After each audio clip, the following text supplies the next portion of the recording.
Okay. Give me a second. So here's the thing. Apparently, if you retweet your, if you, let me check to make sure. Oh, and are we live? Yeah, we're live. Okay, great. So, apparently, if you tweeted out that you're live, Twitter suppressed that. So I'm gonna say we're live and see how that goes. But yeah, all I'm gonna say is Osheta for the win. All the while, I will also say Throne for the win. I'm gonna explain that. But where are my manners? What could everyone? Gameplay is back, baby! Missed one show. Hey, life. It happened. Shout out to Nate. Too bad. A lot of our peeps couldn't make it. Morgan, Kay, shout out to them. And of course, Weeb is weebing. Also, the wreck is wrecking. So there is that. But we have two peeps in here. Let's go with Viper. Man, how is the Horizon Zero Dawn treating you? Well, before I got to Zero Dawn, I tried out a couple of games in Platinum Forspoken. Forspoken's done Congratulations. hell of a So game. you Loved told me, you tell me you're not gonna, you didn't listen to the media and it. Twitter peep? Nope, I don't even listen to you. So no, I'm kidding. Ouch. Okay, touche. Nah, nah. I don't. I just buy the games and I play them as they come along. I don't really pay attention to any. Even some of my close gaming buddies, when they say, "Hey, I recommend this, I recommend that," I'm still going to play what I want when I want. So, now you said about Octopath Traveler, I am going to push that up the list just because it's recommended, but I don't think it's still going to be my next game. Um, After I dabbled in Demio for PSVR 2. That's like a Dungeons and Dragons type game. Me and Social Destruct's been playing that. It's quite fun. It's like a table game on in VR. So you're sitting at a table, you roll a dice, but the characters will enact, swinging their weapons or flinging magic, and it's a big spectacle. It's like sitting right there in your lap. Um, so and also I played Creed, the boxing game. Now let me tell you here, Creed Rise to Glory. Holy shit. So people have been giving me advice that there's a way to play it without getting tired because it's boxing. You want to you want to play a boxing game, but I don't find the fun in that. I find the fun in actually really trying to box. Body shots, faces, hits you in the face, block. Move from side to side, stuff like that. VR game? Say again? Yeah, it's a VR game, V- VR 2 game, yeah, thought so. Okay. and I couldn't last past round 3. That's how bad it was. I was you're gonna sweat out your VR 2. You need to have a towel. You need to have some microfiber cloths to wipe down your lenses. That game is going to put you to work if you do it the correct way. But then after that, trying those games, Zero Dawn, I've platinumed it about 4 years ago. Back on it again because I did not play the Frozen Wilds, and I want to do that before playing Forbidden West and Burning Shores, which is coming out shortly in about a week and a half or so, I guess. Mm-hmm. And that's the extent of what I've been playing, and that's what I plan on playing for over. Mm-hmm. Okay, I see. And the second time around with Zero Dawn, Mhm. is it outdated or does it still feel fresh? It feels fine to me. Maybe probably because so my daughter, she played Zero Dawn to completion, Forbidden West to completion, and then she before she played Zero Dawn. So then she tried to go back to Zero Dawn, and she said she couldn't do it. But No, she couldn't. for me, I played Forbidden West for like maybe I did in like 6 hours. I haven't even gotten to the Forbidden West yet, just all the tutorials. And it was easy for me to go back to Zero Dawn because I didn't get that far in Forbidden West to get all the good shit and get all the good feels. So Yeah. But I will say this: on an OLED, because I didn't play Zero Dawn on OLED before, it looks phenomenal. My daughter came in and she was like, "Wow, it didn't look like that on my TV," and she's got like a small LED TV. So Oh yeah. Okay, gotcha. And Nate, what have you been up to then? Yeah, man. Just you know, gaming, chilling. Wait, you play games? I know it is definitely a foreign concept to some on Twitter. I know. From what I've seen, a lot of people definitely like to talk the talk, and they're not about that action. But yeah, I ended up I finished Fire Emblem Engage. Um, that was awesome. Um, that was just a really good time. One of my favorite franchises, and that one was really good. Got pretty tough at the end, but I loved it. Um, then I've also still been playing Octopath Traveler 2. I'm actually at the end of that now, so it's cleanup time. Mm, So I'm doing like the final. I could do the final quests like whenever I want. mm-hmm. Um, Who's your main? Who did you uh, start with? I started with Hikari. Okay. Yeah, I actually freed up. I completed his story first to free up the first slot, which is ironic because I've never taken him out of my party. Um, Okay. Uh who is if you had to choose your crew, who would it be? mm, Honestly, probably Hikari, Ochette, uh, Throne. Funny enough, um, and then probably I need a healer, so it's probably gonna be Temenos the way I have him set up. Not Cassidy, because she's a No, she's a beast, but the way I use her depends a lot on her latent power. uh Um, but I mean, I can also set her up to be close to Temenos because I have yet you can to get the get that job. person, so Well, he's a cleric, but I mean, you can yeah. Steven, okay. Interesting, because he have an AoE heal while she have a one person heal. I got you. Yeah, but you can see this is what I was talking about when I said it depends on her skill. So when you use her skill, it makes it so that you don't use any of the ingredients when you're healing. But there's one called diffuse serum or something like that where you can then spread her ability out to everyone. Mm. So you can Real talk, do that. I never used her mixed ability because I'm always healing myself, like with her and healing. I never, it's just me. I am not a fan of using items. Well, that's what I said. And That's what makes her a good apothecary though. Her skill comes up often and a lot. So using the skill helps a ton because like I said, it makes it so you can use them and then not, especially if you use BP. So you can do like heal, give SP back, and heal again if you think it's not enough, or increase intensity, and then make it all stronger, and then use the fuse serum, and then it'll make every single thing that you selected spread to all party members hmm without using any of the items to actually make the stuff. That's what makes her hmm a really good apothecary. She's also I have a stronger. question. Are we still live? We should be. It says stop streaming. Because my stream is now buffering. I think that's your stream. Oh, that's my stream? Okay, That's my you. bad. That's not us. Yeah. Because it's telling me No, both streams. I can literally see Oh, it. no.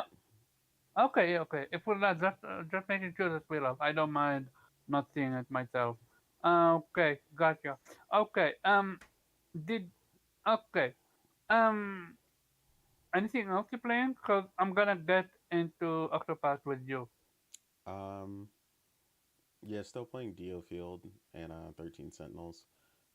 Going Mm-hmm. back and forth between those two, and I'm trying to finish up Xenoblade Chronicles 3 cuz I'm in the last chapter of that. So I'm really just finishing up a ton of games, which is great Yeah, to kind of you're finalize a lot you're of those. juggling a lot of games at the Yep. same time.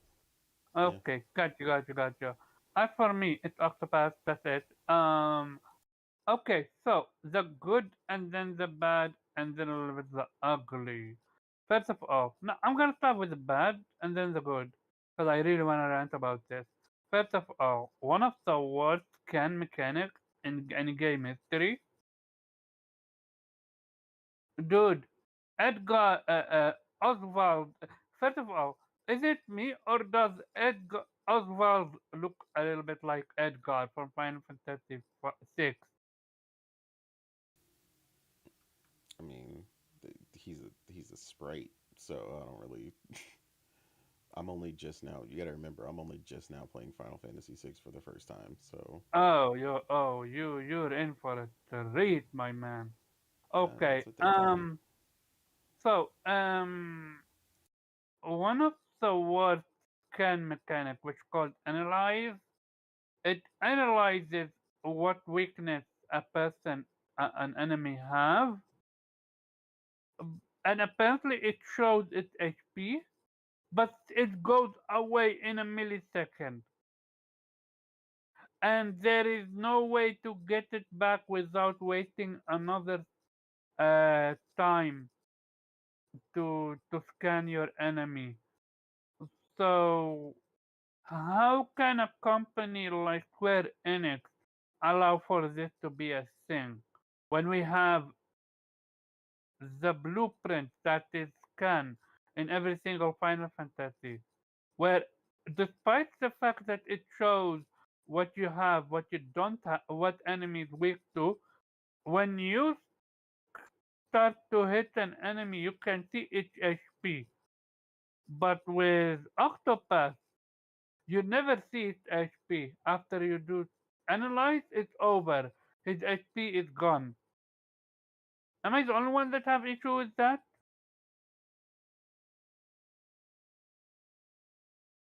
Nate? No, I mean, I don't like that at all. That was actually a really big issue for me at first when me and Morgan were playing, and it flashes on the screen so fast that if you blink, you'll miss it. The Yeah, HP. yeah. Yeah, And there I is no don't way know to who get it thought. back. Yeah, I don't know why they thought that was a good idea. It should just keep the display on the screen. Yeah, Yeah. it should because you already. Uh, I don't even care if it's just at the end of the fight and then it's gone. I have no issue with that, but I wanna be able to know how far my enemy health is, so I know if I can capture it with Osheta or not. Cause there is a lot of moments where I kill enemies I want to capture with Osheta. Totally Blonde. A stream title is from last week. We're gonna cover last week's topic, but also this week's topic. So I just kept it as such.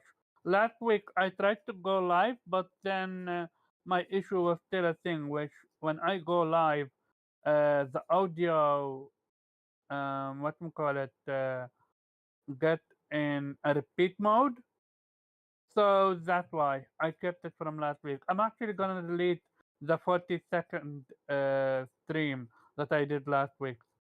Thank you and shout out to you. Back to Octopath. That's one thing. Another thing, and this is strictly mainly for Osheta.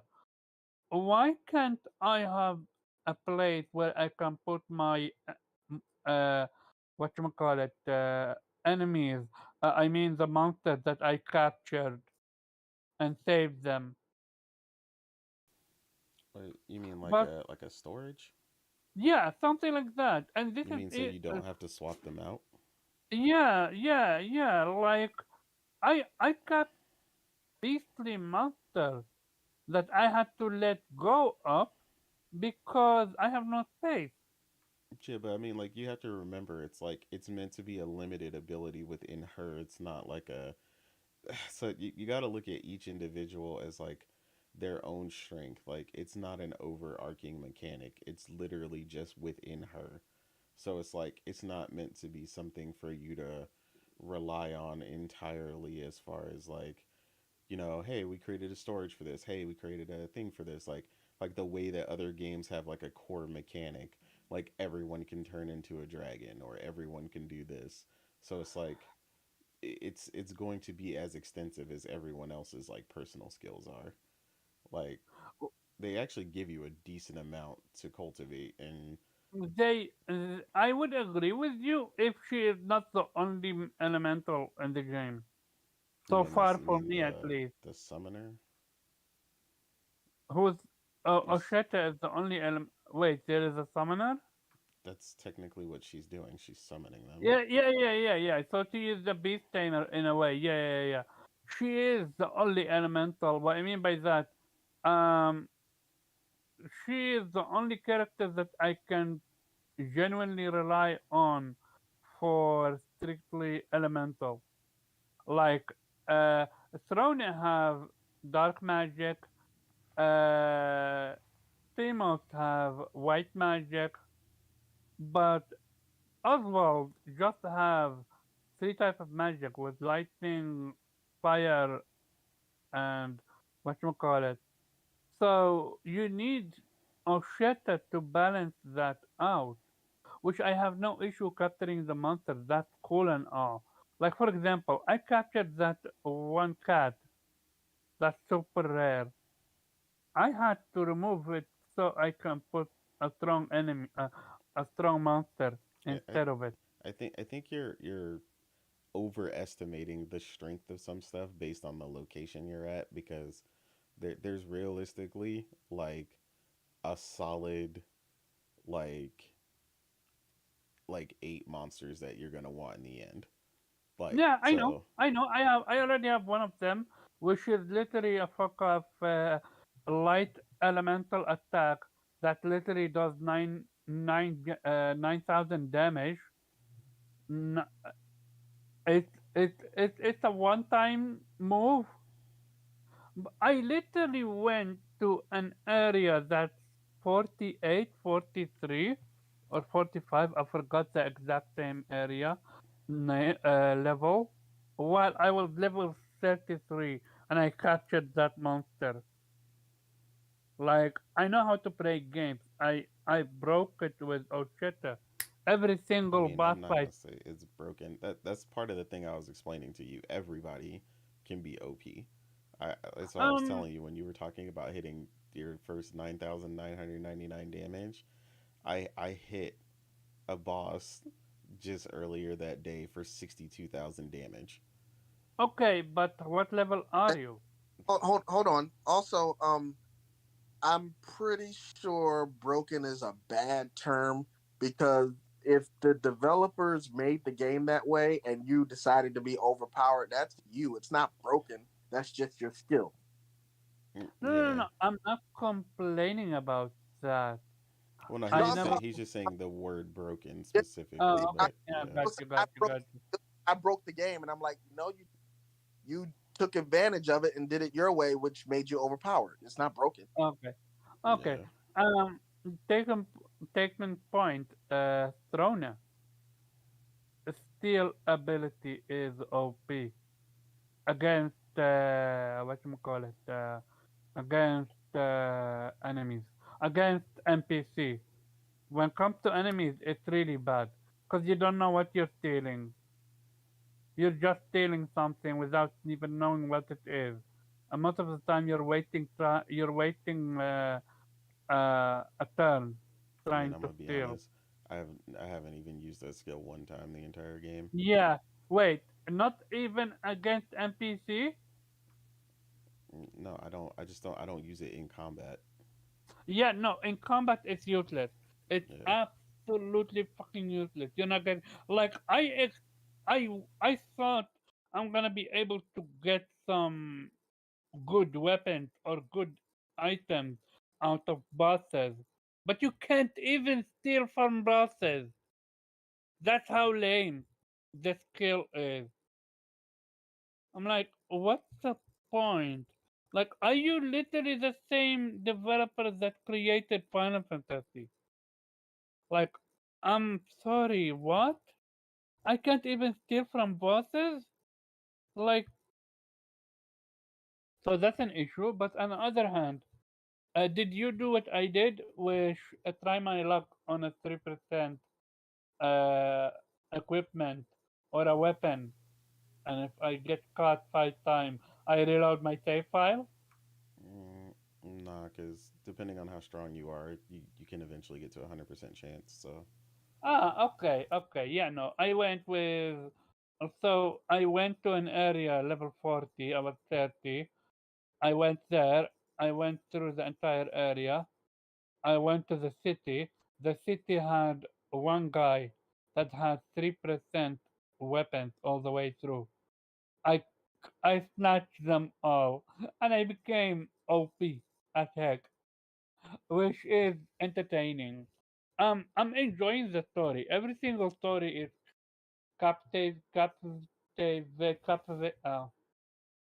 captivating. Um, Timo's story, the beginning, I fell for it. Did you fall for it?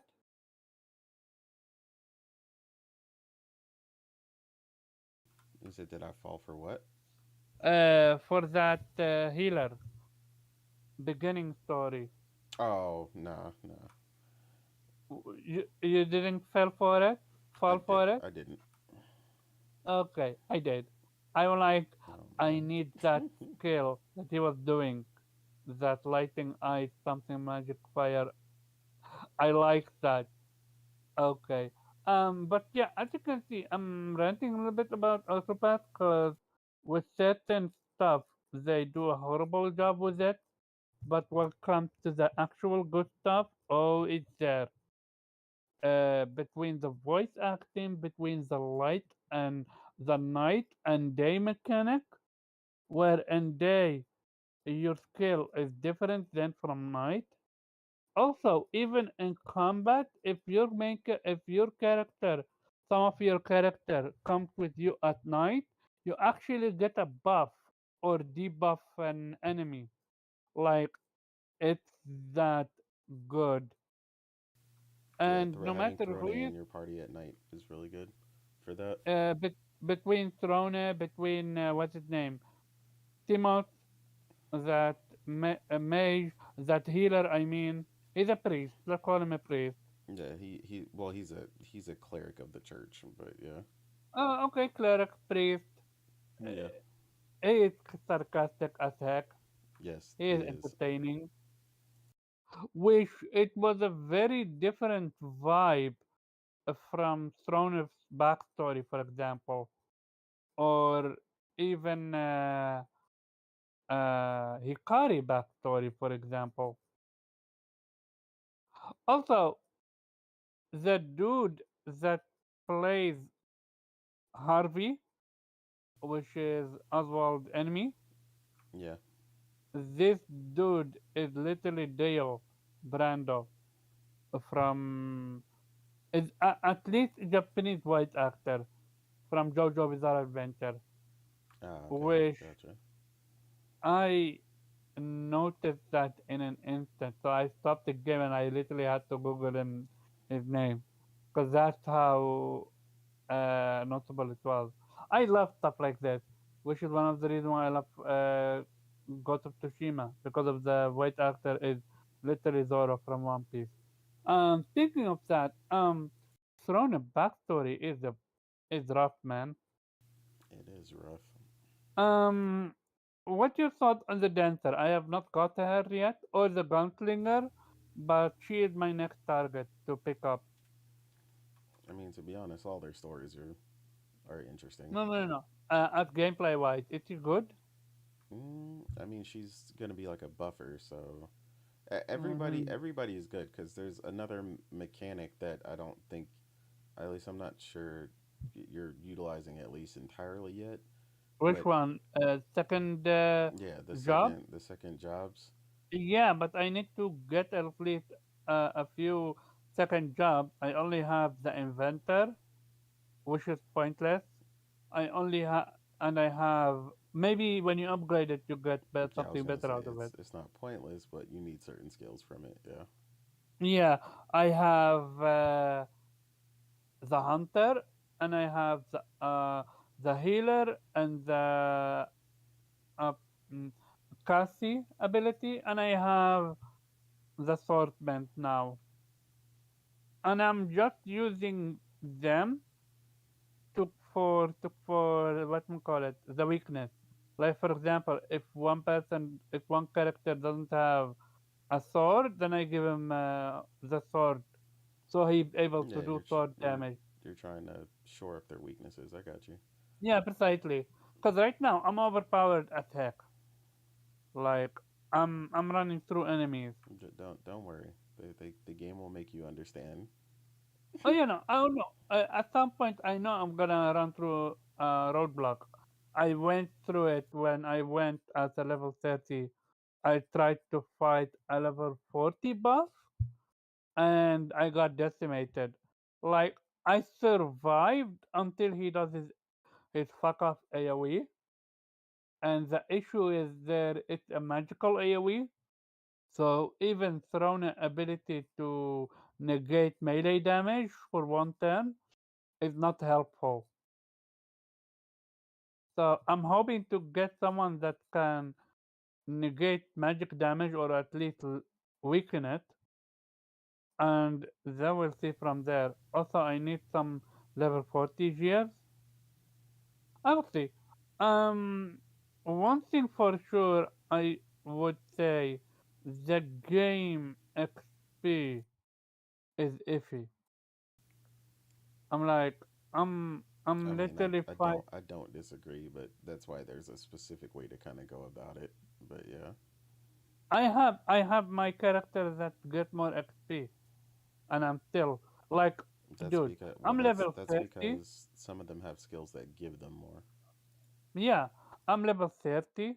I'm fighting level 45 enemies. I'm killing them, and they're not giving me good XP. Like, I'm supposed to get levels, if not two levels or three levels. But yeah, again, one of the reasons why I'm writing about this because I asked Nate this question: Is Octopath Traveler 2 the evolution of turn-based? Um, the reason why I say that because I never played anything to such degree where it's such in depth. It almost feels like a turn-based sim, if that makes any sense, because it's really deep. Like there is job system, there is skill system, there is light and day system, there is story, there is side stories that you can do, there is exploration, there is so many things. The game is packed, jam packed. One thing I will say is there is a lot of random encounters, and even with the skill from one of the character that allows you to get less encounters doesn't help. I tried that. It maybe help you 1 second extra, but that's about it. I timed it. You're better off walking than running. Running will get you more encounters than walking. Go ahead, try it, Nate. Yeah, I know the random encounters are kind of out of control. So yeah, I agree that I wish there was a better way to control that. Even with your own skill that's supposed to prevent less to give you random encounters, it's still giving you up to a zoo. Mm. But yeah, my tip for you, Viper, get on Octopath 2. You need it in your life. Innate, yeah, again, feel free to answer my question. Is this the evolution, or are there games I don't that think it's an evolution. I think it's just honestly what I like better. Um, the increase in all these potential things and you know these different mechanics and systems is what I've always loved, right? This is the difference in what I love versus the ultra super traditional um Dragon Quest, right? Like I played Dragon of Quest. Final I loved Fantasy, it. where it's simple? Yeah, Yeah. but it's overly simplistic and people need to see how turn-based games shine. This is why I said that's been the problem for the last couple of years with some of the mainline games that people have played, is that they they see these games and they think, oh, this is all turn-based has to offer, and that's not it. And it's like that's why Octopath is surprising so many people. But those mechanics and including systems have been myself. here since well, I don't know about SNES, but since PS1, which is why I love Xenogears and Legend of Legaia and Suikoden, and a bunch of these games have a ton of these crazy systems in place that people have just Mm. never gotten the chance to experience, which is another reason why PS2 Shadow Hearts is also really big. It has a bunch of unique systems, and there's just a ton of I these games played that don't Shadow get the Heart, but I shine. forgot about it. But yeah, Yeah. So I wouldn't say it's the evolution. I think it should be the evolution, but you know, we need a lot of people to pay attention to these mechanics and systems. people started Octopath 2 just out of recommendation. Like, what's her name? One lady on our Twitter group. I forgot her name, but she started playing Octopath 2 because she was seeing gameplay, and she's like, "Let me play the demo." She played the demo and she picked it up. Kind of same with Morgan. Morgan never played one, and Uh, she played two and yeah, loved it. exactly.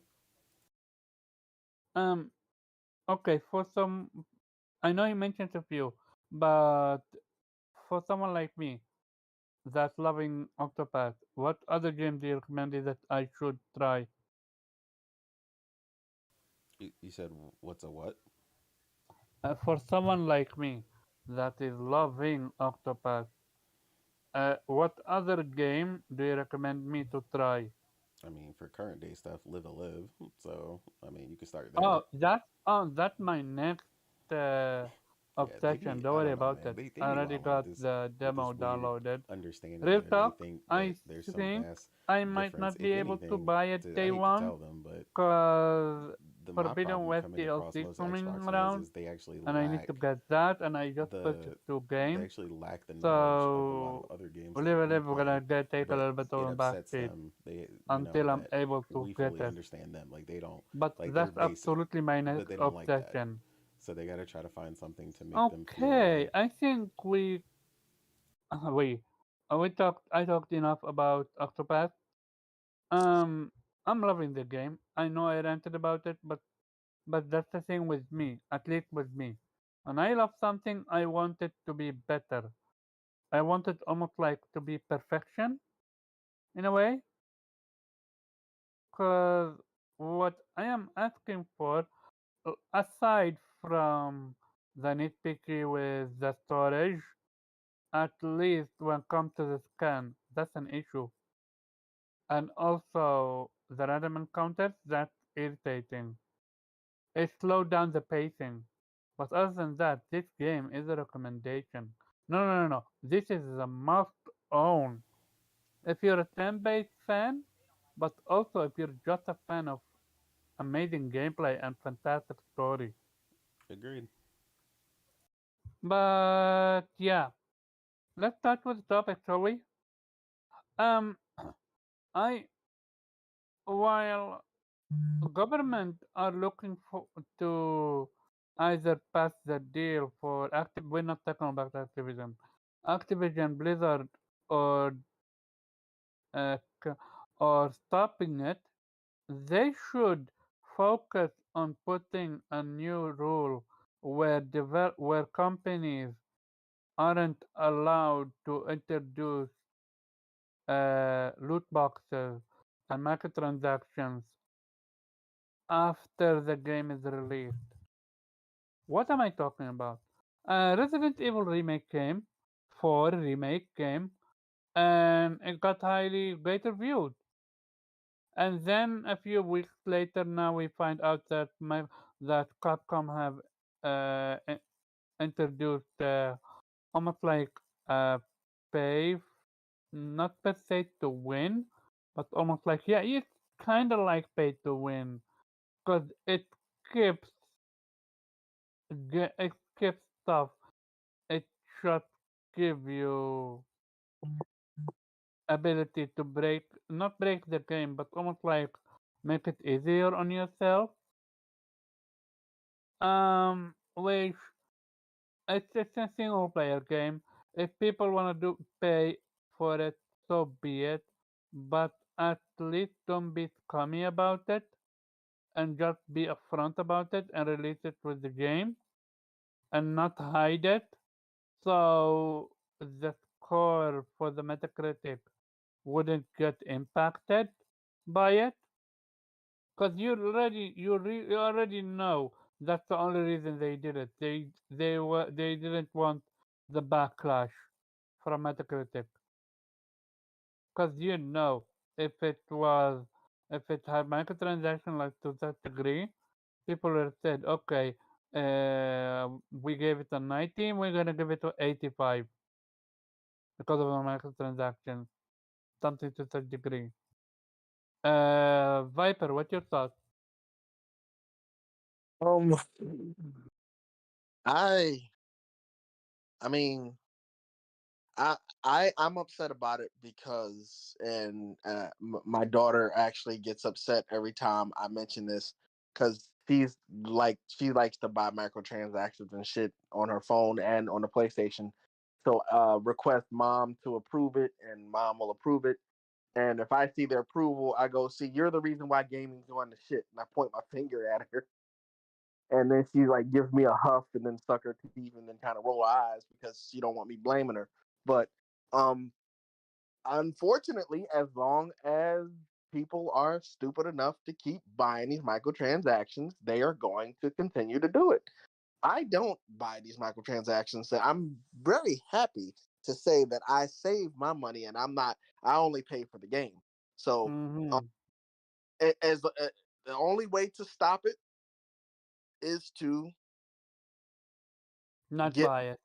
give massive amounts of people to not buy it, but that's not going to happen because people Um, won't still. Casual can absolutely buy it because Yep. casual. Sifa said something, but it doesn't affect your playthrough. So if it doesn't affect my playthrough, why be so scummy about it? Why not just release it with the main game? Why wait a few weeks after the reviews are over and then release it? Because it's all about the money. They just want more money. If they can get you to spend $1,000 on one game, they'll make you do. They'll gladly let you do it. It's that simple. Mm-hmm. Gotcha. Hey, we have a newcomer. Oh, and I'm I Wait, just sorry, what do fellas. you mean? Wait, what Real do you? quick, Oh, sorry. real Go ahead. I gotta go. We're going out to eat. Okay, hop on. We lost someone. We gained someone. Hey, fair trade. All Later, right. Viper. Thank you for coming through. take care, Viper. Because of my reaction right now, see, Fresh. My reaction is only about them introducing it later. I don't care about microtransactions, but I care about the precedent that is being set. If a company wants to put in microtransactions, so be it. But be upfront about it. Don't hide it. Don't delay it. That's all I'm asking for. What are we, Uh, what are we Weeb, talking how about? are you, man? And what you been playing? And then we're gonna get with your stuff, cause I'm curious what you're playing. Uh, can you hear me, guys? Over, test, test. No? Sorry? Yeah, we can hear you. Can We're you good. hear me? Okay, okay. Uh, I've been playing Hama stuff. Finished Ishin. I started with Resident Evil 4 remake. Also played a bit of Grim Grimoire once again. Uh, and also uh, played a bit with PSVR 1, which I borrowed from a friend. Um, I played a bit of Astropod and uh, Moss, and I have to say it's quite an experience. I mean, the idea that you can just turn around your head and you see this world around you that just ever expanding, like you're really feeling it in the game.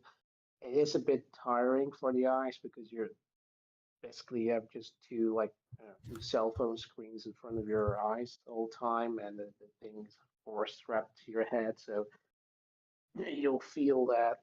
And yeah, I'm still not sure if I'm gonna get to two to play a bit more, see if I can actually bear this. So far, it's okay, and I know the two has better resolution, and thank God only one cable because yeah, I mean I hooked that thing up one I think last week, last Saturday before the podcast, and I was just too damn tired to actually to start playing a game because it was like ridiculous. Like it's like I don't know, it's like six, seven cables you have to connect to actually make that thing work. So I can understand why people are very happy with having just one cable for the two. And I also played a bit on my Steam Deck. I played that April Fool's game, Sega, the Murder of Sonic, which is actually pretty fun and it's for free. So Mm-hmm. I recommend getting it if you are able to.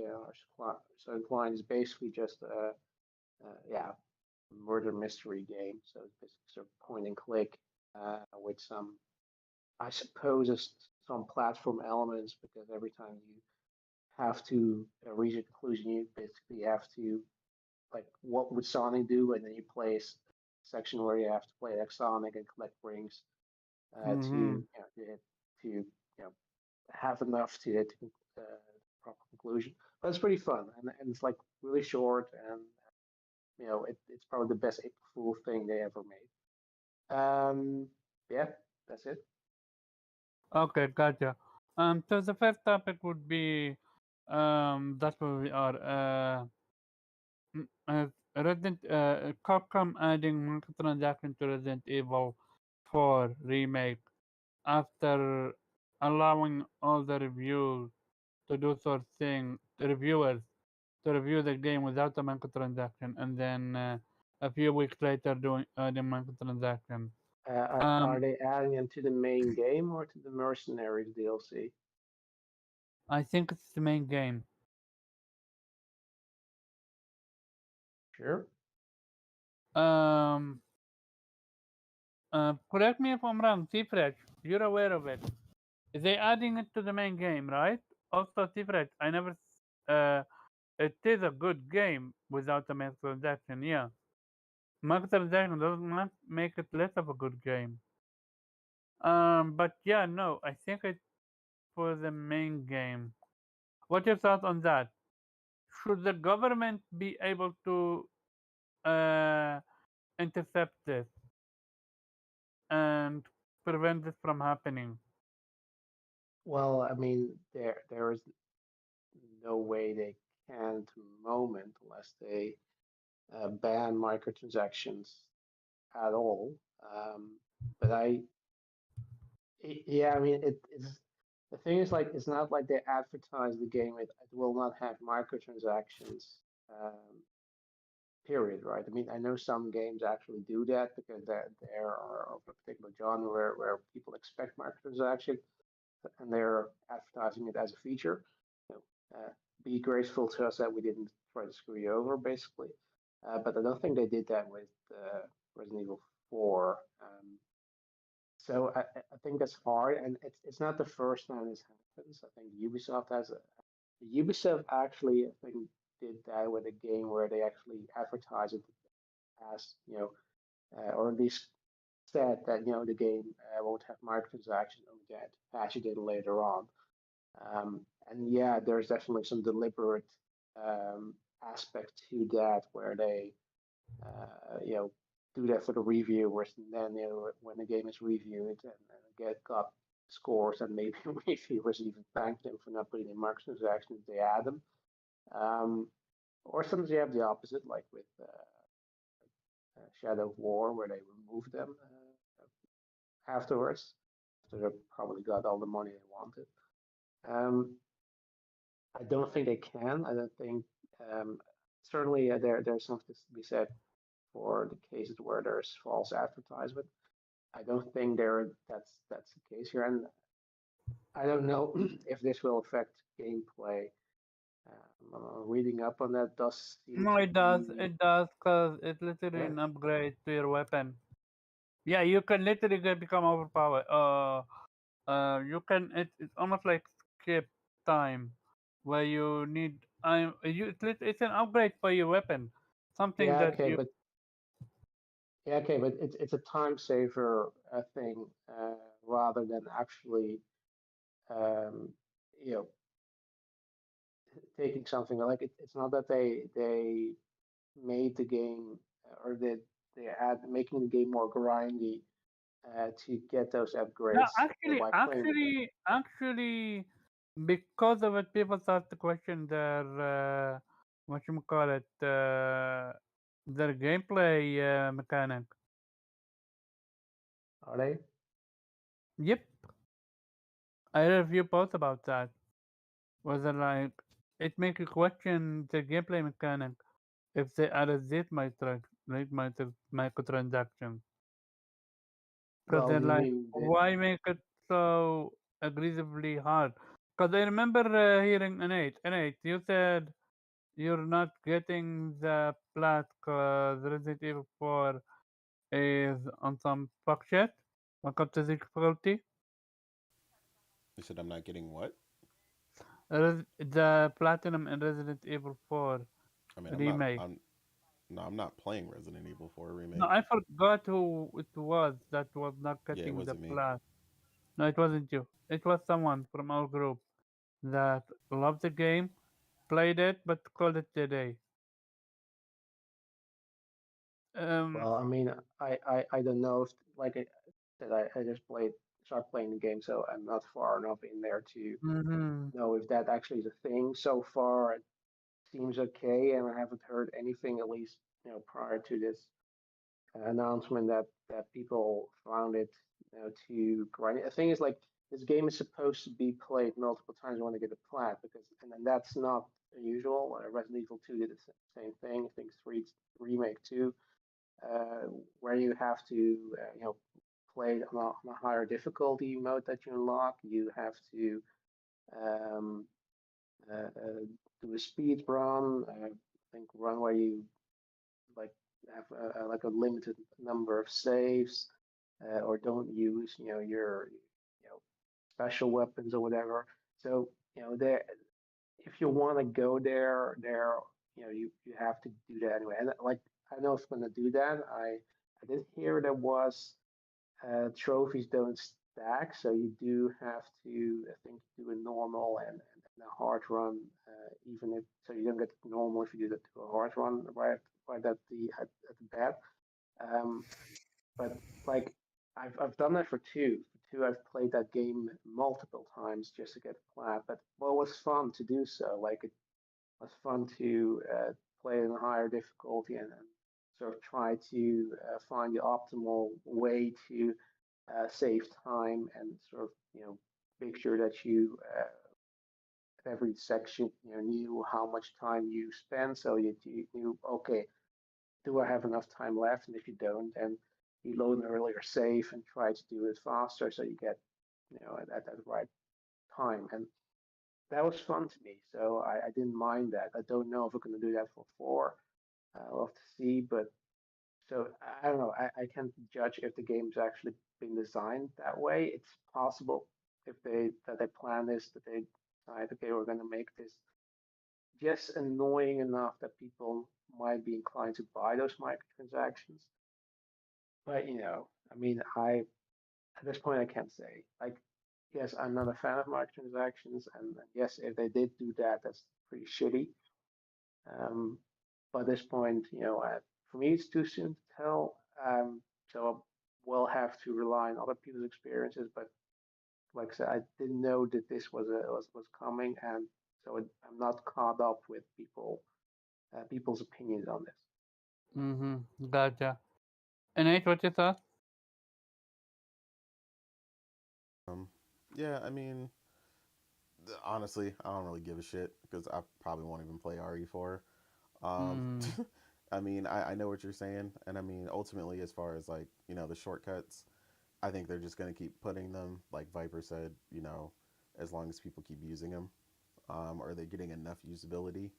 I don't think it's astronomical, as opposed to like some of the other microtransactions I've seen in other games. Like I said, one of my favorites, being Mass Effect 3. Um, You always go back to that, eh? but it was huge, bro. Like the fact that someone spent $15,000 on microtransactions, bro, on a single game. Somebody bought a small car in microtransactions, bro. A small Yep. brand new car in microtransactions. And he was like, "Look, when people do this, this is what's showing them. So when you would have spent, they would have typically gotten $60 out of that person. Instead, they got 15 grand. Mm-hmm. Like companies are looking at that and they're like, they're salivating. Yeah, of Mm-hmm. course, most of us can't afford to do that, but some idiot out there that maybe could afford to do it or went into an insane amount of debt did it, and they collected the Mm-hmm. bag off of it. So, You yeah, know, the it only sucks. game where I actually gave in to that was I think Tales of Arise, because that game actually also had a ton of microtransactions. Can remember. I did I it did, too. You talking about the boost, the EXP boost thing or yeah, something? yeah, yeah. Yeah, I did it And it's too. just like, yeah. I mean, it was a time saver, and the thing is, like, if you think about Hey, it, they probably designed the game that way so that people were, inclined to buy them because it was just annoying enough for people to, feel like they should buy them just to save some time. But again, like I didn't mind it that much because I enjoyed the game, and like, I mean, who cares if they want to make a little extra? But like, I'm not going to spend like a small car's fortune on it. But if you want to pay a few extra euros for me to offer you, I mean, the thing is, mm-hmm. like, I'm less.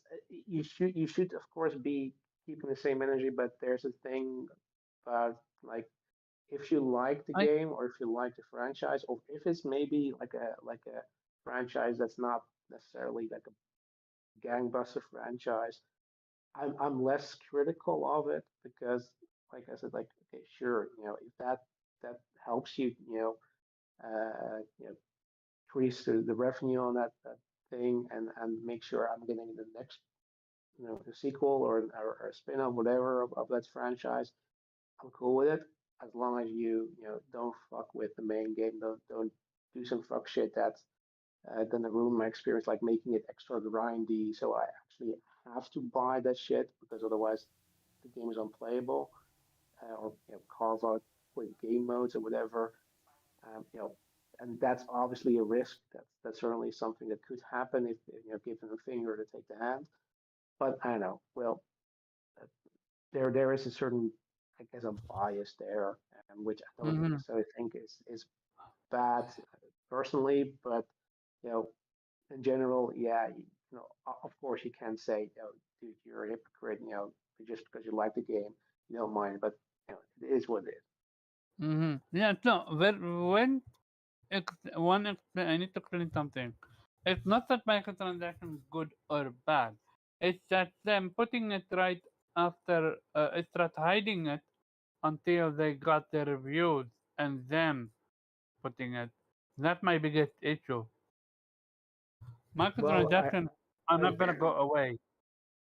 yeah, I understand what you're saying. It's just that I again, it depends on whether or not they actually deliberately made the game uh, grindier so that they could, shoehorn those microtransactions in so that you were inclined to buy them. And sure, like I said, I think they might just make it have made it grindy enough so that you didn't think like there were games like I think they did that with Devil May Cry 5 or 4, like, but like there wasn't really any point in buying those things because it's too easy to earn the currency in game. Like I never felt like I needed that because to get ahead in the game. I don't know if that's the case for 4 yet, like I said, but if that's true, then yeah, you certainly have a point, and that's certainly well, people like reviewers might have noticed that the game might be extra grindy, so I don't think that bad. Um, but yeah, maybe they're it could have affected their review. It could have said, okay, oh yeah, Yep, there are yep, microtransactions. So yep, yeah, so that's why it feels like it's a bit grindy. Yeah, that's yep. certainly possible. Shout out to Aaron over here. Um, let's get moving. So, E3 dead, Ripperino. Um, do you think E3 was a product of its time?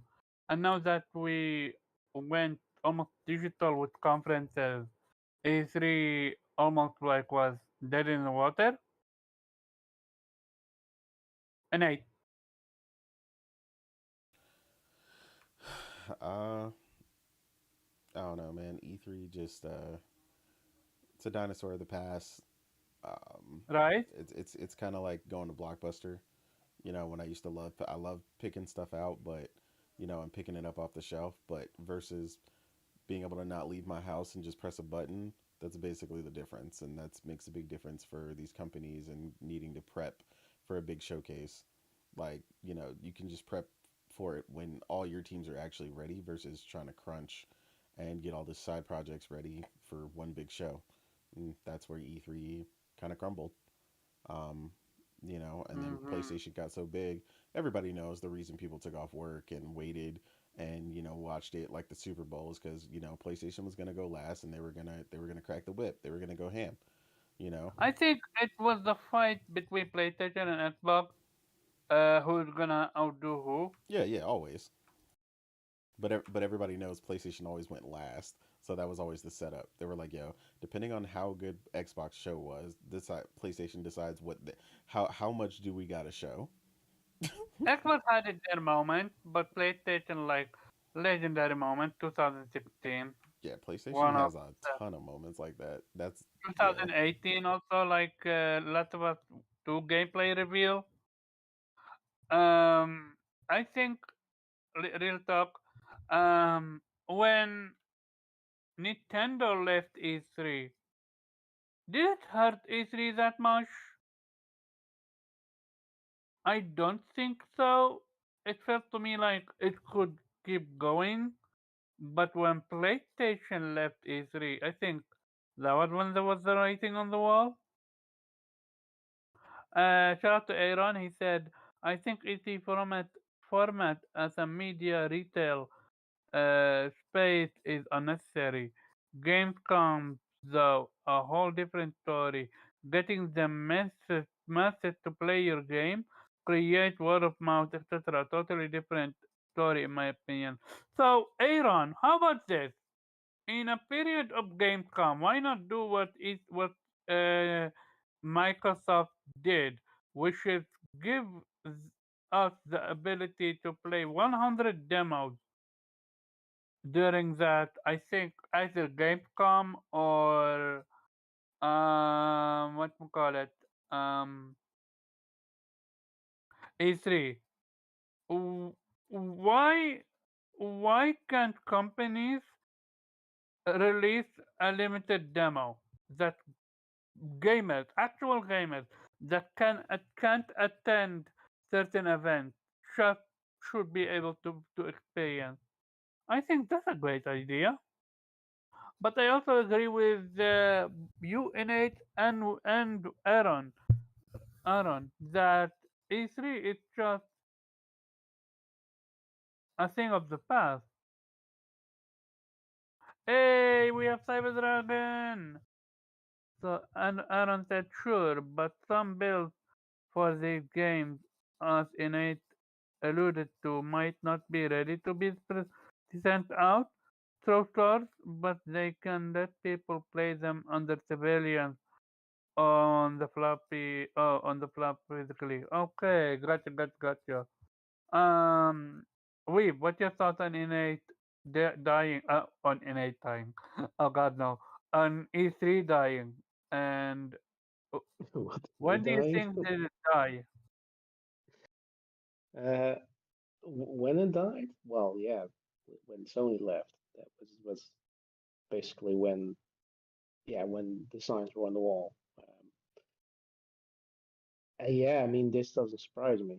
I mean, this was a long time coming, and now it's finally there. I mean, it was already dying, and now somebody finally pulled the plug on the live support, and it's over. And yeah, we don't need it anymore. Sad to, yeah, it's sad to a certain extent because there were actually fantastic E3 shows, especially Sony's.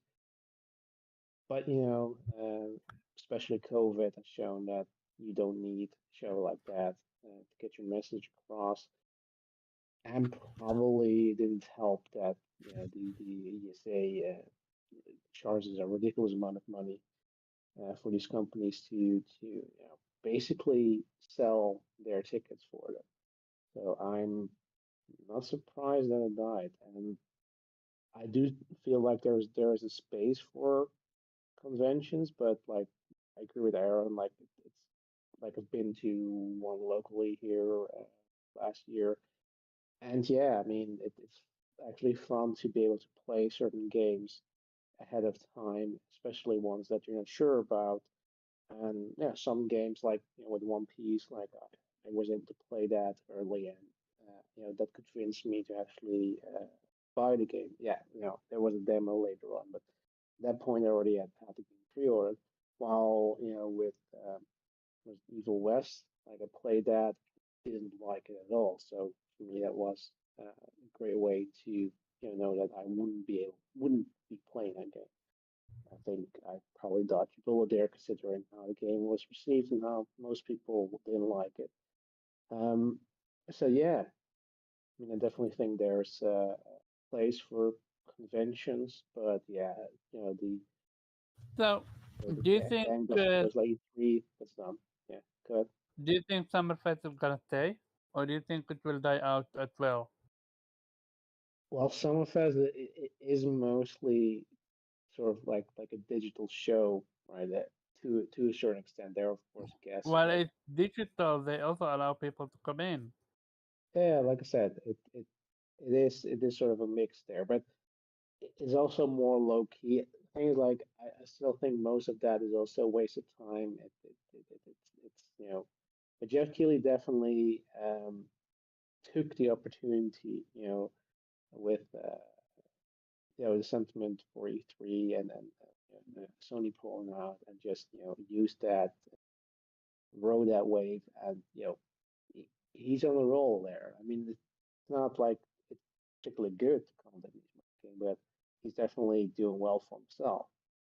Um, and sure, in a way, he has a point with sort of this small, low key, I guess, mix of physical and digital conferences that actually works. Like people just want to see the games, and sure, these shows in the past were great, and I definitely think that Sony should do some more fan events to get that feeling back.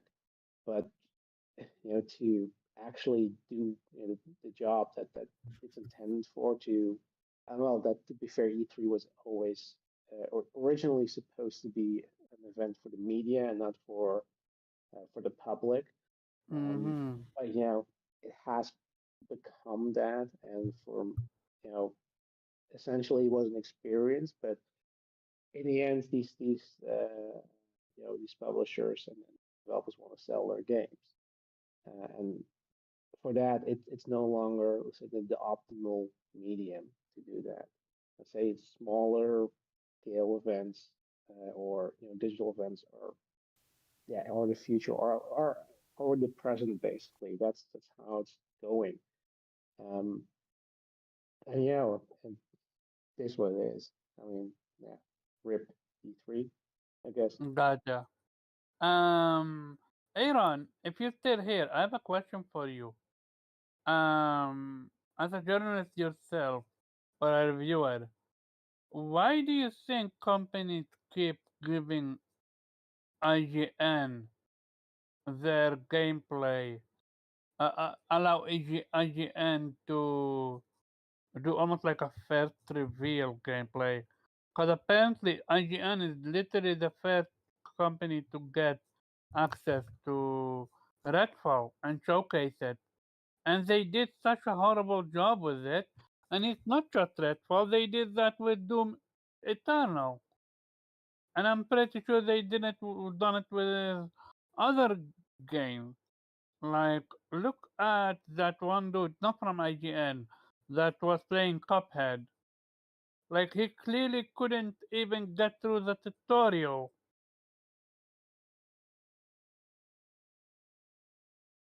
Um, but IGN is known for their abysmal gameplay. Why not hire someone like what's his name? Uh, Sunhill Legend.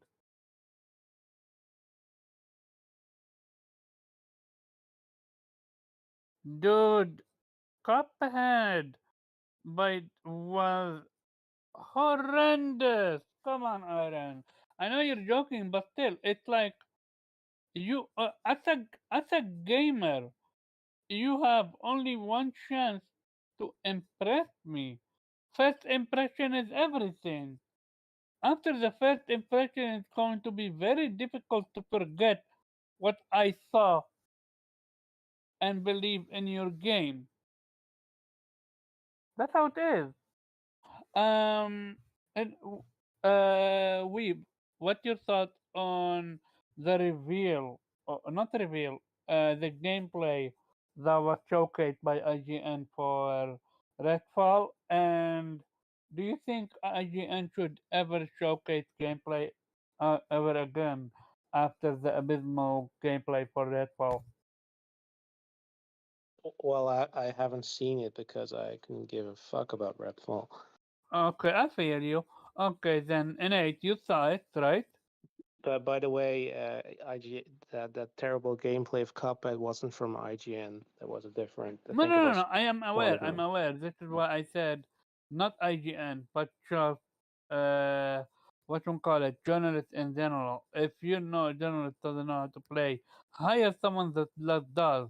Look Yeah, how but Forbidden I, I, West I can I gameplay. can I can at least answer the question why they go to IGN because they are the biggest outlet. So it's that simple. You know, it's a way to get your, especially with a game that probably people are very critical about. You want to get some exposure.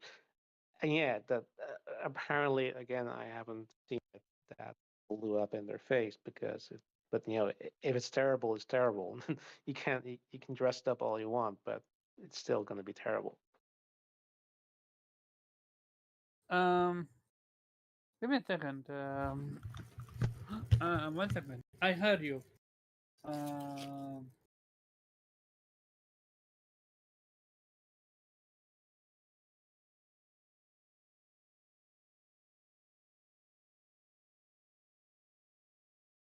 um, I asked Aaron if he wanna come in and give me his input because I'm curious. Because he is in the industry. Nate, what's your thoughts on the gameplay, and why do you think companies keep giving uh, IGN their first ever gameplay reveal? I mean, Well, not people keep giving IGN the first ever gameplay reveal it's because a hard, it's a first it's time ever because hands on. it's called IGN first, and they have 17 plus million subscribers on YouTube, and among millions more on the website. Yeah, I mean that's Mhm. all it is. That's literally it. It's a popularity contest. The same way with influencers getting flown out to play the game, which is ironic because you haven't gotten to hear from any of them. The only influencer I could find that even spoke on it, she did a hashtag for her preview where she talked about it on Twitter, and guess what the hashtag was? Hashtag ad. So you automatically know whatever she said was full of shit. So yeah, I mean that's all it is, man. It's like the reality is the game looks the way it looks. It's not gonna look magically different because someone else is playing it. There was a bunch of stuff that has nothing to do with how the player was moving, where the enemy was floating across the Oh yeah, floor no. and running in place and not reacting when they should, and the game just looks bad. Like I'm sorry, Yeah, I've no. been doing this for over 30 years. You're not gonna gaslight me. You know what I'm saying? I understand some of these people are new or they haven't played a bunch of games, or a lot of these people actually, like I said, they try to act like they've been gaming the way that we have for all these years. And I'm like, no, I can judge the game perfectly fine from what I've seen. And it was the same. Mm-hmm. I feel the same way I did with Back for Blood, and it came out, and Back for Blood was trash. It was like, I know what I'm looking at. I know when something looks good. Like, we're not stupid. The game Mm-hmm. looks like it needs polish from here to the next 2 years, but they ain't got that much time. So what we saw is what we're gonna get. And then, yeah, maybe patches down the line it'll get better, but trying to say it's like Borderlands, kick rocks. Dude, I would say I'm not gonna say Borderlands One. That's a crap, but I legit would put it against Borderlands Two, and Borderlands Two look better and far more interesting. Exactly. And that's years and years and years old now. So I'm Um, uh, sorry. Just Seafresh said, I don't think it was a GM fault that Redfall look made. It does. It is looking made, but IGN didn't do it any favor whatsoever. Like, if you give Sunhill Legend Redfall, he can make it look amazing. I mean, he's a wizard, but man, eventually, if you you know if you put some sparkle and some glitter on something that's trash, it's still gonna be trash. Like, Yeah, my yeah. my man's talented, but he can't make trash, filet mignon. Like, it just is what Mm-hmm. it is. Also, I'm Yeah. pretty sure he's working for Gorilla right now, so it don't. No, yeah, he is hired by Gorilla, but he's still showcasing other games.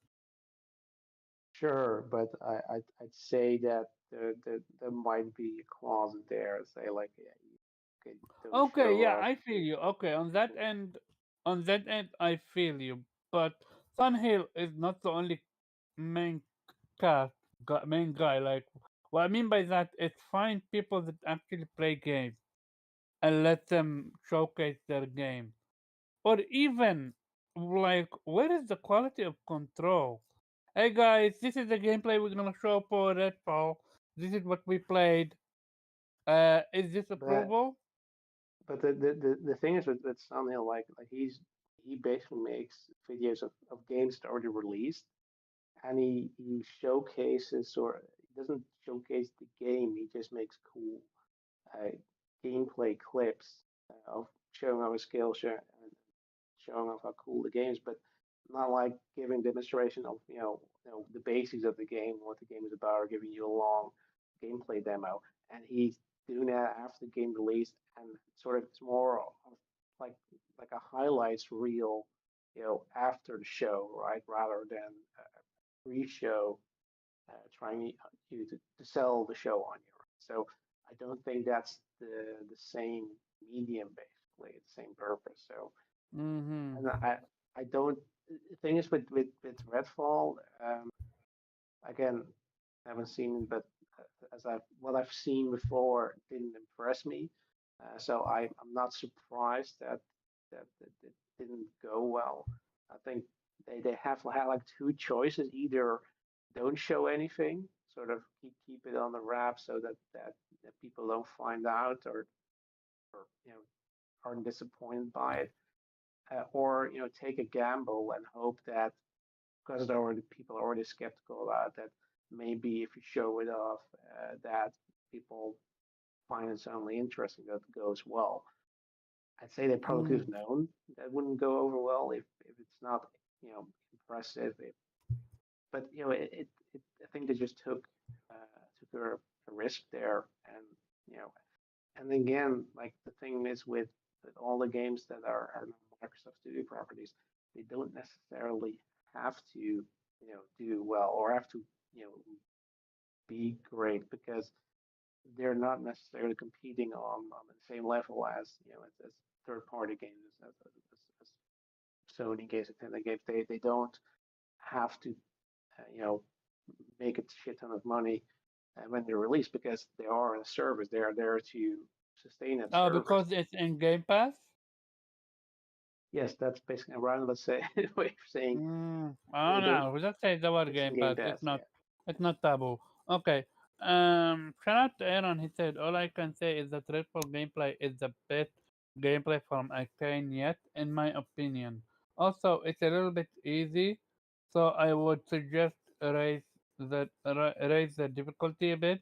Lastly, it's an Arcane game. Know what to expect if you played others of the game. Okay, fair point.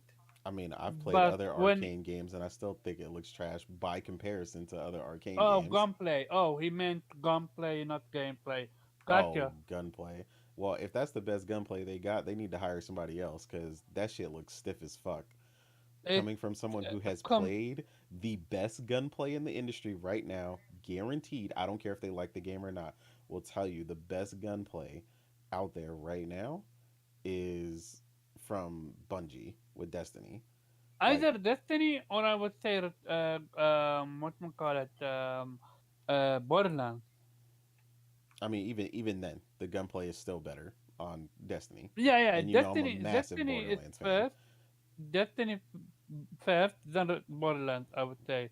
So when I'm comparing Redfall, I'm comparing it to Borderlands. But If you're not, the funny thing is they have two of the best uh, first person shooter studios in that same company, right? They have it software and they have machine games. So it's really hilarious that they didn't think of, okay, maybe make use of those studios down to polish up that gunplay. But maybe that's not just me. it's also it. This game doesn't even look next gen. Like, did where is the budget for this game? What happened to it? Like all I'm saying, bro, like I'm sorry, like I've been doing this for too long. Like I don't like I get people are quote unquote in the industry, but we all play games. We've all had plenty of games. I've played thousands of games in my hands. That especially FPS games, so on and so forth. There's just a level of expectation and quality when I see certain things, and I'm just like, and like I said, this may change. Like I said, we're not writing it off. I'll have access to the game day one, like anybody else, and I'll play it. Y'all can all hop in Discord and watch it happen. We can watch it happen. But I'm telling you, I know when something seems off.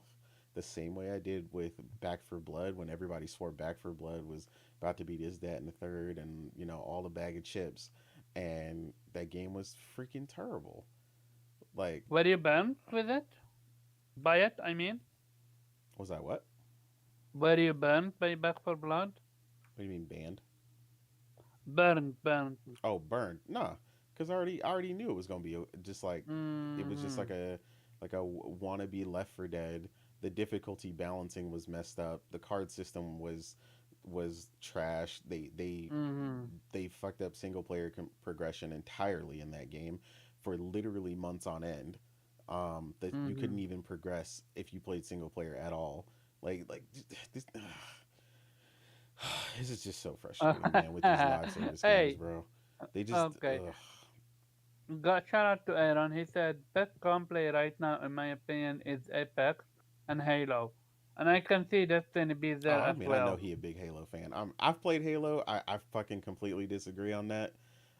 Apex, I will tell you, does have good gunplay. Even though I can't stand Apex, I think Apex is trash. But yeah, the gunplay in Apex is very good. But yeah, I still don't think it's better than Destiny. But it is very good. Yeah, but That's a it top tier game for gunplay. But if you think that, then you can't sit there and tell me that Redfall is competing with Apex and Destiny. Like hell I Uh, don't think I'm sorry, I but don't think he sorry, said but that. Wolfenstein, the new Colossus, nothing beats that. no. Wait, can you repeat that, Weeb? I said nothing beats the gunplay Yeah, of Wolfenstein, the new Colossus. I never played that game, so can't comment on that. What's its name? Aaron said that a best gunplay from Arcane so far. I mean So he that's not just, that's not saying much because Yeah, I Arcane's been pretty exactly. that's trash at between that. him and his, but that's between him and Arcane. Yeah. Well, no, So I mean literally. then, That's not saying much. Like their other two games were basically just knife games, uh, with Dishonored, and barely had any gunplay mechanics to begin with. And then again, I still don't understand this whole industry love for Deathloop that happened when they was giving that game 10 out of 10s dude, everywhere. don't I get don't still, start. oh my god, that still gives me a headache. The reviews going on with that, and I was like, what in the fuck I happened with this game that caused all these journalists to just like they were like I'm like, did y'all play something else?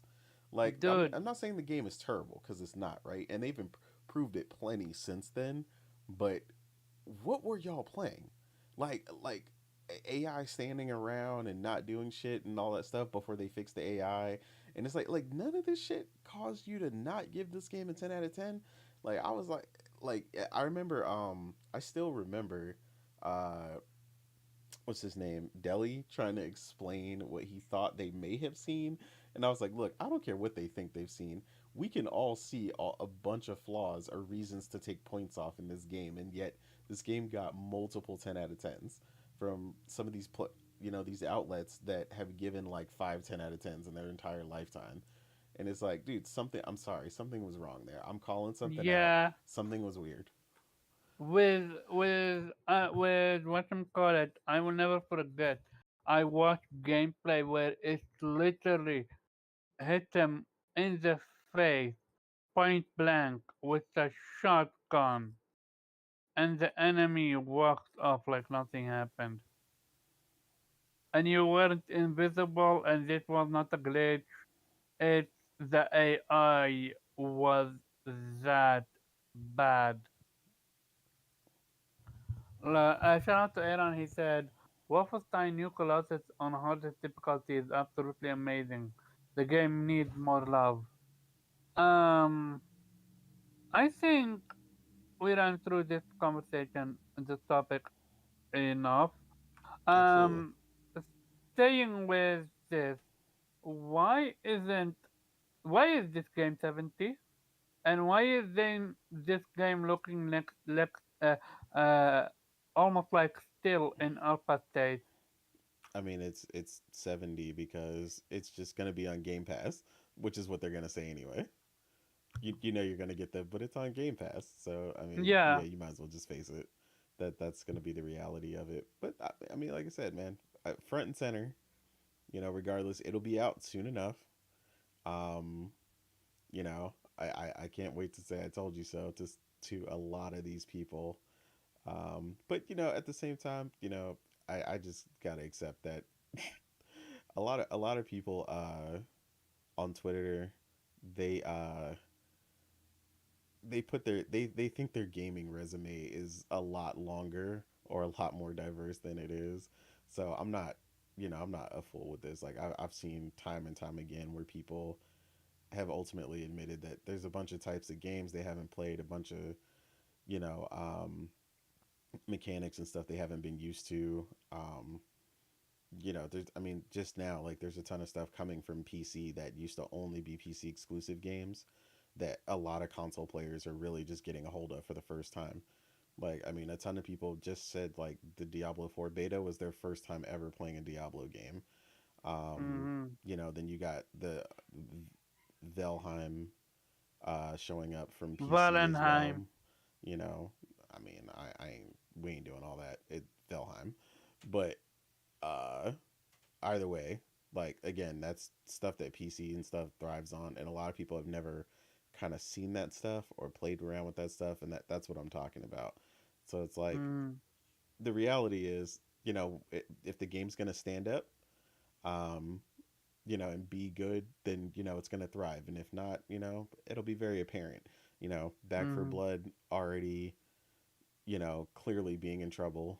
Um, Goes to show, hey, people who were saying that the game was shit were right. So, a live service game that's trash isn't gonna thrive, regardless. So So this game, um, between uh, Tears of Kingdom Going Gold and Final Fantasy 16 going gold. Where is the Redfall and Starfield going gold? Are they not late for that? Not for Starfield, but I mean Redfall's taking its sweet time. I don't really know what they're doing. I mean, being a live service game, I'm not really sure they would even announce the whole thing, but I mean they still should because I mean they're still coming out with a physical copy of the game, so uh, it feels a little late, but I mean they should be announcing gold pretty damn soon here. Um, if the game is actually going to come out, by June. I mean June's coming up really quickly. Mm-hmm. Gotcha. And with that being said, Weeb, what your thoughts?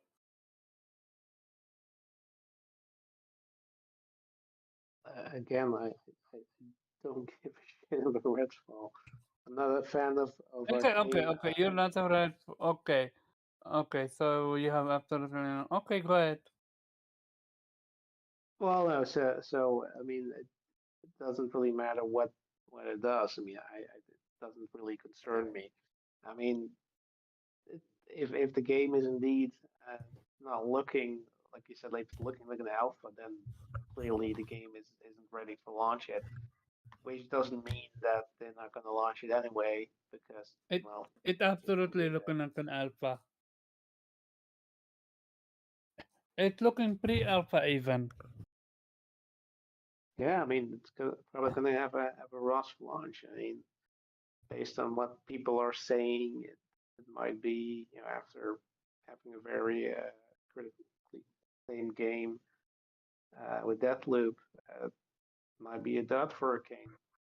It happens. Well, Mm-hmm. I guess maybe they they have mostly made single player games, so this is also something. I mean, I know it can play a single player, but it's clearly that this is sort of a game that's meant to be played, multiplayer or with friends, right? So, Mm-hmm. and that might be something that um, it's not a direction that they should be going towards. Maybe they should just go back to what they're do best and focus on their single player first person experiences. Gotcha. Let's move on to the final topic of last week, which is combined, which would be, look, I love PlayStation, but I'm considering 8 and paid is paid. How did PlayStation allow for The Last of Us PC port to be released like that? Like, shout out to Greg Miller. He is entertaining as heck. His skits are legendary. He reached Kevin Butler status with his skit, and that's the highest praise I can ever give him. But man, that Last of Us 1 port, PC port, is a blemish to PlayStation. And what makes it even worse, they hired the studio that did the Batman Arkham Origin, I think, or Arkham Knight. I forgot which one. PC port. And that shit is universally acknowledged to be one of the worst ports to ever exist in mankind history. I don't I think even play PC and I am aware, I know this I story. I think they even took it off eventually. They gave up on it. Sorry, repeat that? I think they even took that PC version off and just gave up on it. They never bothered to actually fix it. But how do you say we are going all in with PC and then do something like that? They literally bought Nexus, dude. Well, to be Nex- fair, the same guys also did the Metroid Prime port for the Switch, which actually was really good. So okay, good on Metroid Prime, but they still have that reputation of having a Batman Arkham Origin or Knight. I forgot which sure, one. And it's Night. literally one of the worst ports to ever exist. Yeah. But why would Uh, PlayStation hire them and not Nexus? I Also, this think is it was a Last of time. Us. I think this was a timing issue. I think they wanted to get it out as close as possible to the show to ride that hype train, and they just they had. I don't think Naughty Dog had the resources because they were busy with Factions 2 and whatever the new IPs they're working on to work on this. And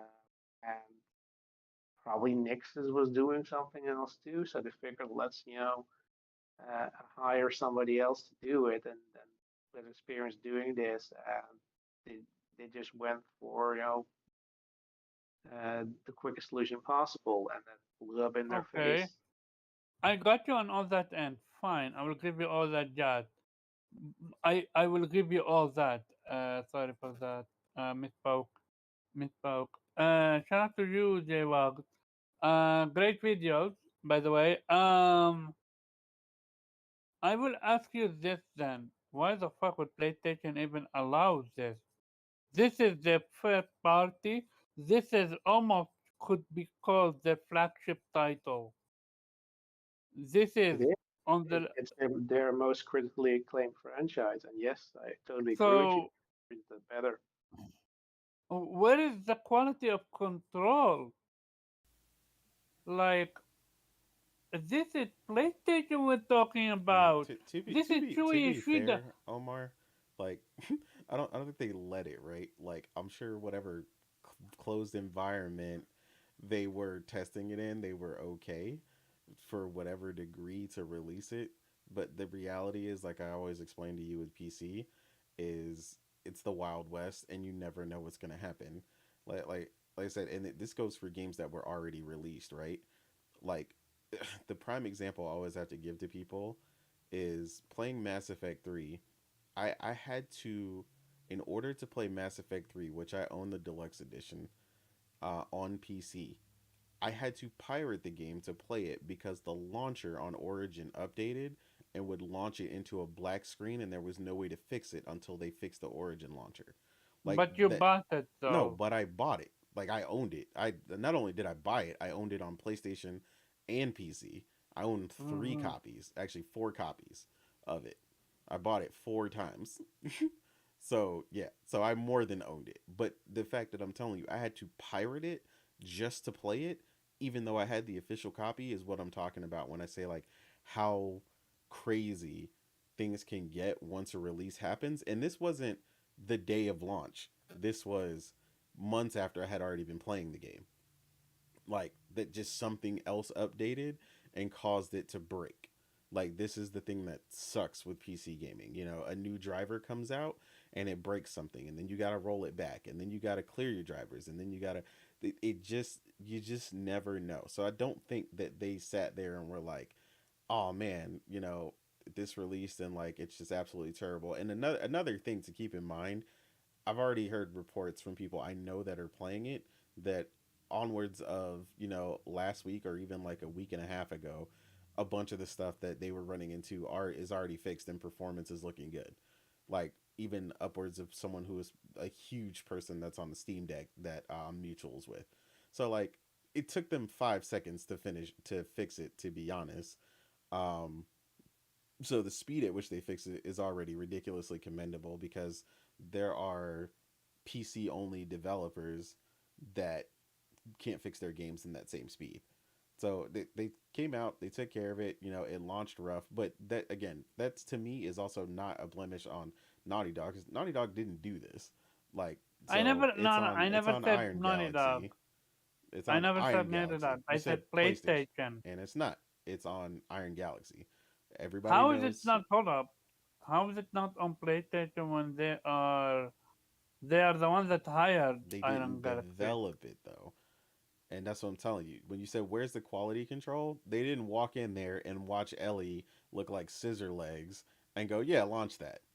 No, that happened after the game released to millions of people.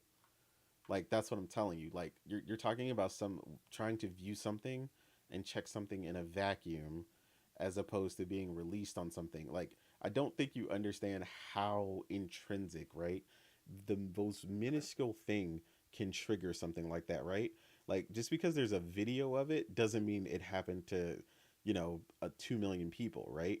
Like just someone could have had a really specific set of RAM with a really specific set of timing that they altered and they overclocked, which caused that specific glitch to happen. Like this is what I'm saying. Like the amount of variables in PC setups is so ridiculous that it's almost impossible to come out with something perfectly. Even the games that come out where you don't hear anything and they launch great, I guarantee you could go to the Steam forums or type in a problem in Reddit and come up with tons and tons of posts. Even games that launch well. So that's what I'm saying. Like there's always an issue. So are PC gamers doomed? No, this is just the reality of PC gaming. This is the thing that I always explain to people. Coming into PC, this is what you're going to deal with. Like it's just you just never know. Yeah, like yeah, the closed system, like this is one of the reasons why I've told you and why people ask me for years, like, why do you play both and stuff? What do you like about both? And it's like one of the things I like about it from a developer standpoint in mind is just this cohesive single experience where I know it's curated on a single set, a single system that is designed from the ground up to do one thing, right? Another thing to keep in mind, as opposed to that, when they talk about, what does it take to achieve the way a game looks on console on like the PS5 versus what kind of hardware does it take to get that same effect on PC. And PC largely requires like a metric ton more overhead because it's a PC. It's not designed to only do that. So you need way more power, you know what I'm saying, and just more everything. It's brute force. This is the way I just explained. It's just brute force. This is why everybody's like, yo, just grab a 4090, just, crank it to max settings and go crazy because that's largely what you have to do a lot of the times. And yes, we do get lucky and we do get things like DLSS and stuff. And when all things are said and done and implemented perfectly, yes, it can be a beautiful thing. But that's also anticipating if you even took care of your PC correctly and all the other things you have to do to your PC in the meantime.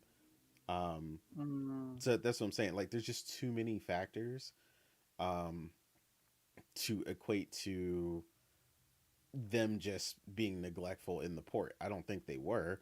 And then, like I said, largely because a lot of the stuff that was even reported on the first week it was out is already been fixed. Like, so yeah, mm, I don't think it was as bad as everybody made it out to be, but it's a PlayStation game, right? It's under the microscope every time it drops. We know that. Like, even the people talking shit right now, I promise you, the people talking shit right now saying, oh, you should wait for Redfall and blah, blah, to wait to make sure it's a good game or not and see how you really feel. The moment PlayStation drops a showcase, these gonna be the same people crying, bitching, moaning, and complaining talking all that shit for the next 3 to 6 months or whatever while these games are they haven't played them, most of them won't play them, and they're still going to be talking that trash. So yeah, it just is what it is. Like we understand the microscope that people want to put their games under, but no, I don't. The port wasn't as bad as they played it out to be.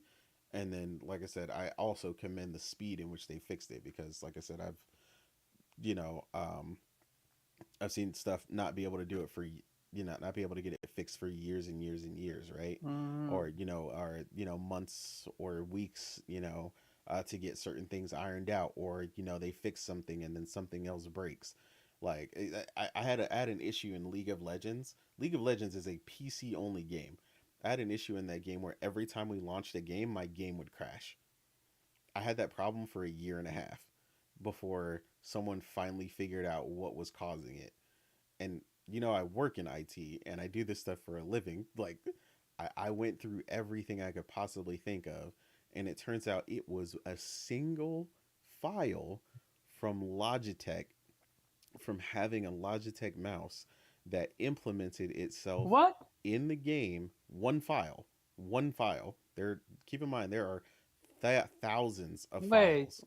Logitech mouse. You went off the game now.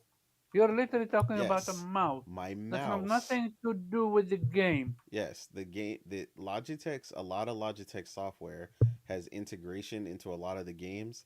So what they did is they had something called an injector or an injection that basically puts a Logitech file in the file system of the game in order to interact with the game, and that caused it to crash the game. What the That is the type of stuff I'm telling you run into with PCs. dude? That's that's next level broken, dude. Yep. I'm I'm literally flabbergasted with this one. Yeah, that's what I'm saying. Trust me. Like I said, I know what it looks like, but trust me, No, no, no, no. they've been killing it. I knew PC is almost like a cookie, uh, Chinese cookie. You don't know what you're gonna get with it. Pretty much. But to such degree, Yes. so again, But that being said, it's undeniable that they rushed it. I mean, Oh yeah. I mean, I still agree. yeah, So, like they needed more time, but that's something else that I told people. I if was like, they needed more time, everybody they thinks they the already knew year about this. well, everybody thinks the year or the 2 years or whatever PlayStation waits to pull this stuff out is irrelevant. And I'm like, it's clearly not. You can tell when you take your time with it and you have more time to polish it and really work it out, Mhm. especially when you're adding a bunch of PC features. PC requires a bunch of specialized shit, like a bunch of the different ultra wide configurations. Like ultra wide isn't just one thing. There's ultra wides, and then there's super ultra wides, like the people with the monitors that like halfway wrap around you and stuff. Like just getting the aspect ratio and stuff like that proper and not actually just stretching the image is a task in and of itself. Adding DLSS, adding, the super sampling and all the other shit for the version that AMD does. Like to support every freaking feature on PC alone is already a bitch. Like so yeah, it's complicated, man.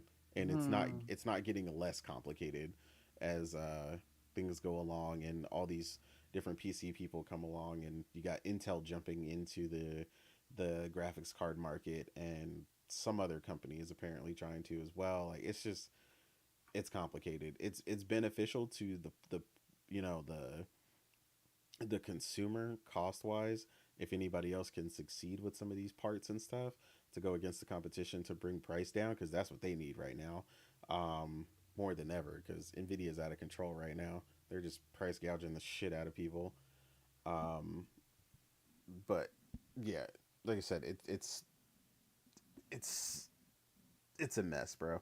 It's a mess. It's great, when you love it, and you're good with it the way I am on PC. But I mean, you can just see it in general. Like I remember one of the people who was playing. They're like a big JRPG person. Uh, they played together. Their husband and wife or whatever. And they were both having PC trouble at the same time. Like his PC was crashing constantly. Her PC every time she tried to play some, I forget what JRPG she was trying to play, but she was just bitching for like a week straight and was like, "I just never want a PC game again." And I'm like, I get it. I know people that do that, and at the same time, I turn my PC on. My PC's on 24/7. I run the server off my PC, and I the most problems I have with my PC is because the amount of resources and stuff I have running a lot of the times. I just need to basically clear it out by restarting it, and I'm usually good to go. Like I barely need to do anything to mine, but I know how to take care of it. That makes all the difference. Mm-hmm. So yeah, It it dude. It's very interesting to see how PlayStation gonna be able to find a way to combat this. Cause it seems like to be a returning theme. First it was Horizon, then it was I remember God of well, War to had be fair, issues. part of the problem with Horizon is that a lot of people just didn't have the hardware and thought they did. To be honest, because Mm-hmm. I actually played Horizon like a week and a half after it came out, and then played fine on my system. So a lot of people just were had too weak of systems and thought they was just gonna show up and shit on a PlayStation game with their hardware, and they weren't. So yeah, but Mm-hmm. again, Gotcha. yeah, like I said, yeah, I mean, yeah, yeah, they cannot, and I don't know. Like I said, keep it 2 3 years out, and we won't have this problem. But like you said, they tried to rush it out. They tried to get the timing right. Um, Mm-hmm. and they paid for it for all of it, like a week or something, or whatever. Like, I mean, realistically, like I said, the time to fix was impressive. So regardless, so it is what it is. Yeah, I agree. Gotcha. Um. Yeah. This is it's a headache for me because again, shout out to Aaron. He said, and I spot on with the situation on how certain things just go viral because of fanboyism. What you're behind? Oh, okay, gotcha. Look, it's very interesting to see where we go from here. Cause hey, I think Spider-Man launched perfectly. I don't recall Spider-Man having issues. Do you remember, Nate? I mean, some people had some issues, but largely it was a solid port. So But I mean, they it still had really plenty of patches. it really seems like PC gamers are doomed. I wouldn't say it's doom. It's just the nature of PC gaming. Like that's why So I always it warn people before they get into PC gaming. This is what it takes. I always warn people. This is what you could run into. This is how bad it could get. And then I'm like, so in guise of all this really wonderful stuff that you're really excited for in this really $3,000 PC you just built, it's gonna give you lots and lots of wonderful things, and sometimes it's gonna give you lots and lots of not so nice things. Where is you're gonna there also have to deal something with that. called bad optimization? I mean, yeah, absolutely. But I mean, I wouldn't even say it.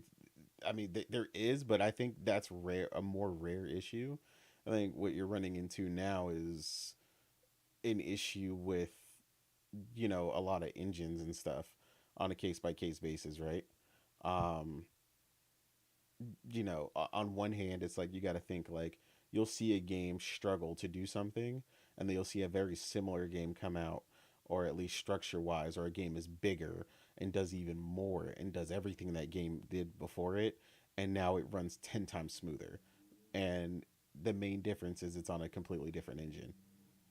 So I mean, I think it's just solidifying the importance of the different engines and how they handle um, all these different things. And now you're getting introduced to other things on PC as well, right? One of the things, and I think I explained this to you guys at one point, but basically there was a max loading threshold for games on PC for a while, even if you had an SSD, right? There was a max loading threshold, and yeah, you can see it on YouTube. I can show it to you at one point, and they basically had a $3,000 SSD that ran at like 6,000 Mbps a second or something. It was crazy. Um, at the time, like that was unheard of. It was expensive as shit. They had one that was the typical SSD, the SATA SSD that everybody had at one point, and so on and so forth. They had four different ones at completely different speeds, but eventually they all loaded the game at the same speed because one of the big things that PC didn't do that Microsoft was supposed to do years ago was something called direct storage, which is basically part of what like PlayStation and stuff does now. And this is again what I always explain to people like although the tech is always evolving on PC, sometimes the utilization of the tech doesn't come until it's forced by a next console generation or a console push, right? So now you're starting to see more games on PC require an SSD in order to load the textures a certain way at a certain Yeah. speed and all these other different things. Like it's starting to become a necessity, but it wasn't for a long time. It was just a thing that PC players could get that meant that your game would load fast, but that's all it was really using the SSD for, is just to load the game fast. Now you're starting to see them require it to do tons of other things and start to actually utilize the speed of the SSD to give us, different gaming elements and stuff like that. That's what you're starting to see. And now for the first time in a while, on Windows 11, Microsoft is finally getting off their ass and getting direct storage going, um, which is resulting in the loading speeds and stuff that you see with with PlayStation and stuff, with the Kraken tech and all this other stuff. Like, everything is forcing each other, and again, competition, right? Microsoft sat on their ass and direct storage was promised years ago, and now they're finally getting off their ass because the push is necessary in order to keep up. You need these companies to push each other, because otherwise they will not do it for us. That's the key thing to remember. So yeah, it's Gotcha. a thing, man. It it's interesting. It really is. Yeah. Shout out Yep. to Viper. He said, I was emulating Digital Devil Saga 2 for PlayStation 2 and PC. That was more than capable of handling it, and it couldn't launch the game because a dot file kept inserting itself in the game folder. Took me a week to figure that shit out. Yep. Exactly. And It's, I it's know the struggle. interesting. Okay. Um, in the new news, we got some 10 minutes. Um, anyone have anything to say? They want to say topic wise? Going once, twice, thrice. Okay. Then apparently Microsoft is now questioning whether PlayStation is having almost like a chokehold on the Japanese market, and they actually involve senators now with this one. What do you think, Nate? This is something I'm afraid of because I know when money talks, bullshit walks, and you guys, as much you guys are the home of the free, the land of the sea and the brave, you guys also the land of the legalization of bribery. Oh yeah, But just you talking about the, them talking to the Washington, yeah, them lobbying or whatever. Yeah, I mean, no, and I'll explain. It's just posturing, or grandstanding. Uh, we can activate these people to look over here, but in the reality, there's nothing they can really do. There's nothing in any of these contracts that's quote unquote illegal. Um, a lot of people don't even understand what the Trade Act does. Like a lot, like the Trade Act does not say, "Hey, um, Square Enix makes Final Fantasy. In order for Final Fantasy to be distributed, it must come to Xbox as well." Like, that's what people think that this stupid trade agreement thing means. No, the trade agreement, it was a digital trade agreement, meaning that it wouldn't be unfairly traded between Japan and the U.S. There's nothing unfair. You can play Final Fantasy here when it comes out on PlayStation. Like, it's distributed the same way it is there as it is here. Like, there's nothing different about it. There's no violation in the trade.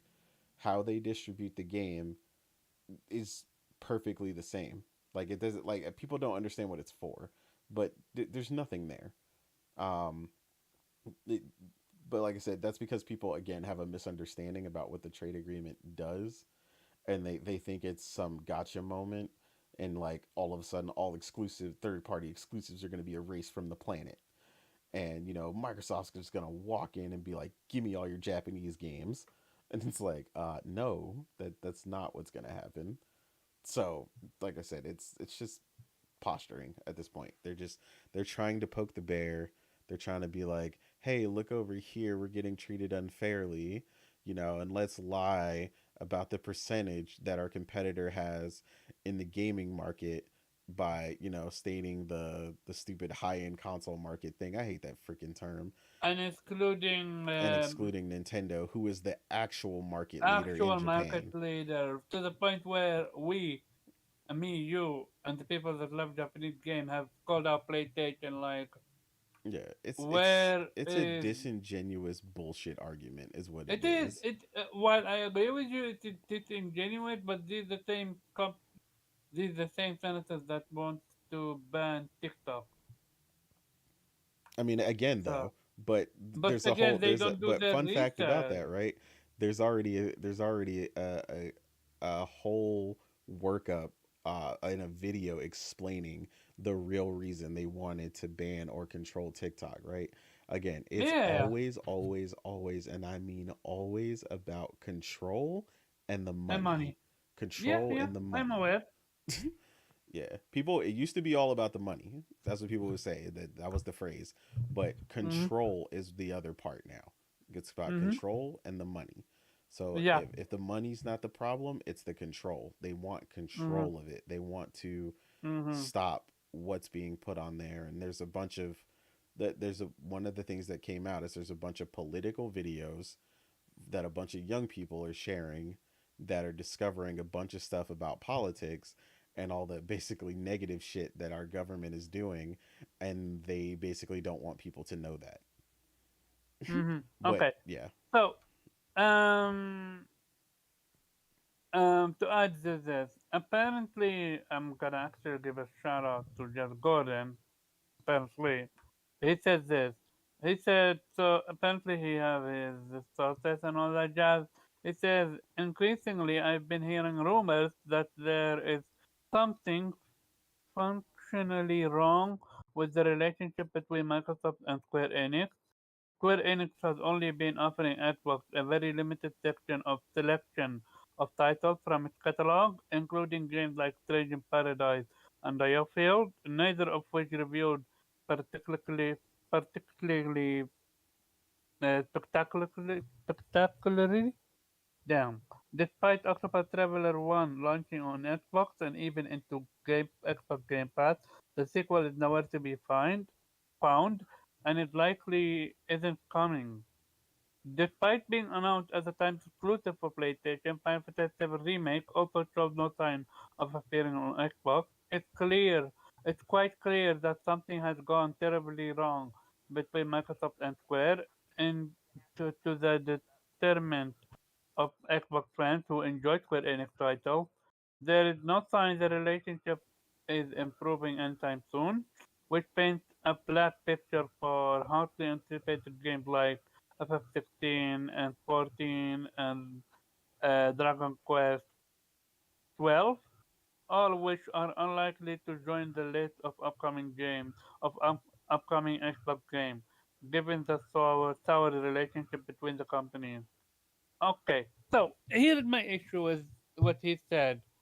Actually, the developer for Octopath Traveler came out and said why they didn't put Octopath Traveler 2, Octopath Traveler 2 on Xbox, which is basically they look at the gameplay, at the what you call it, the data. the amount of players who played it.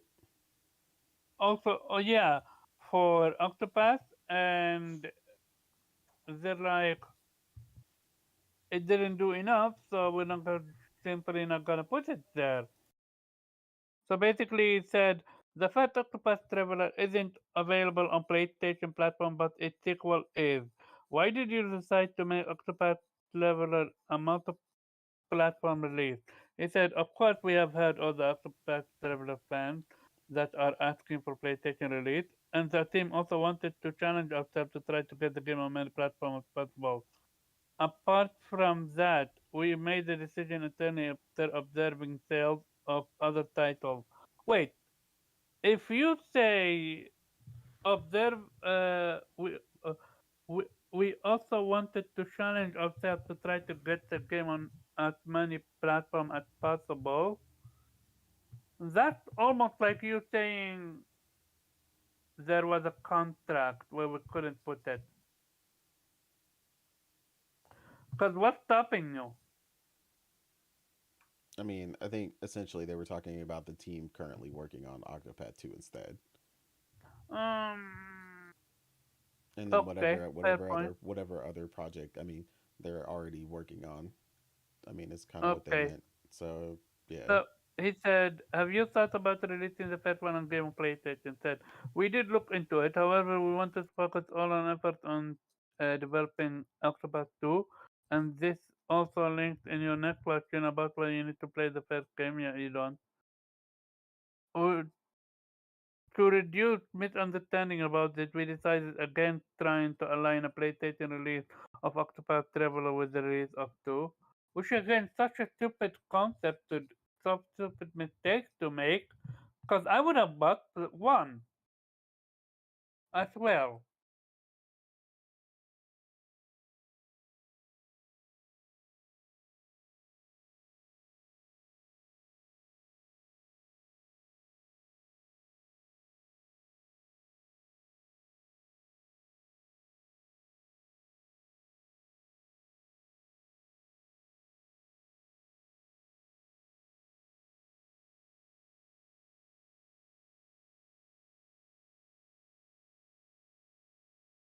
Hmm.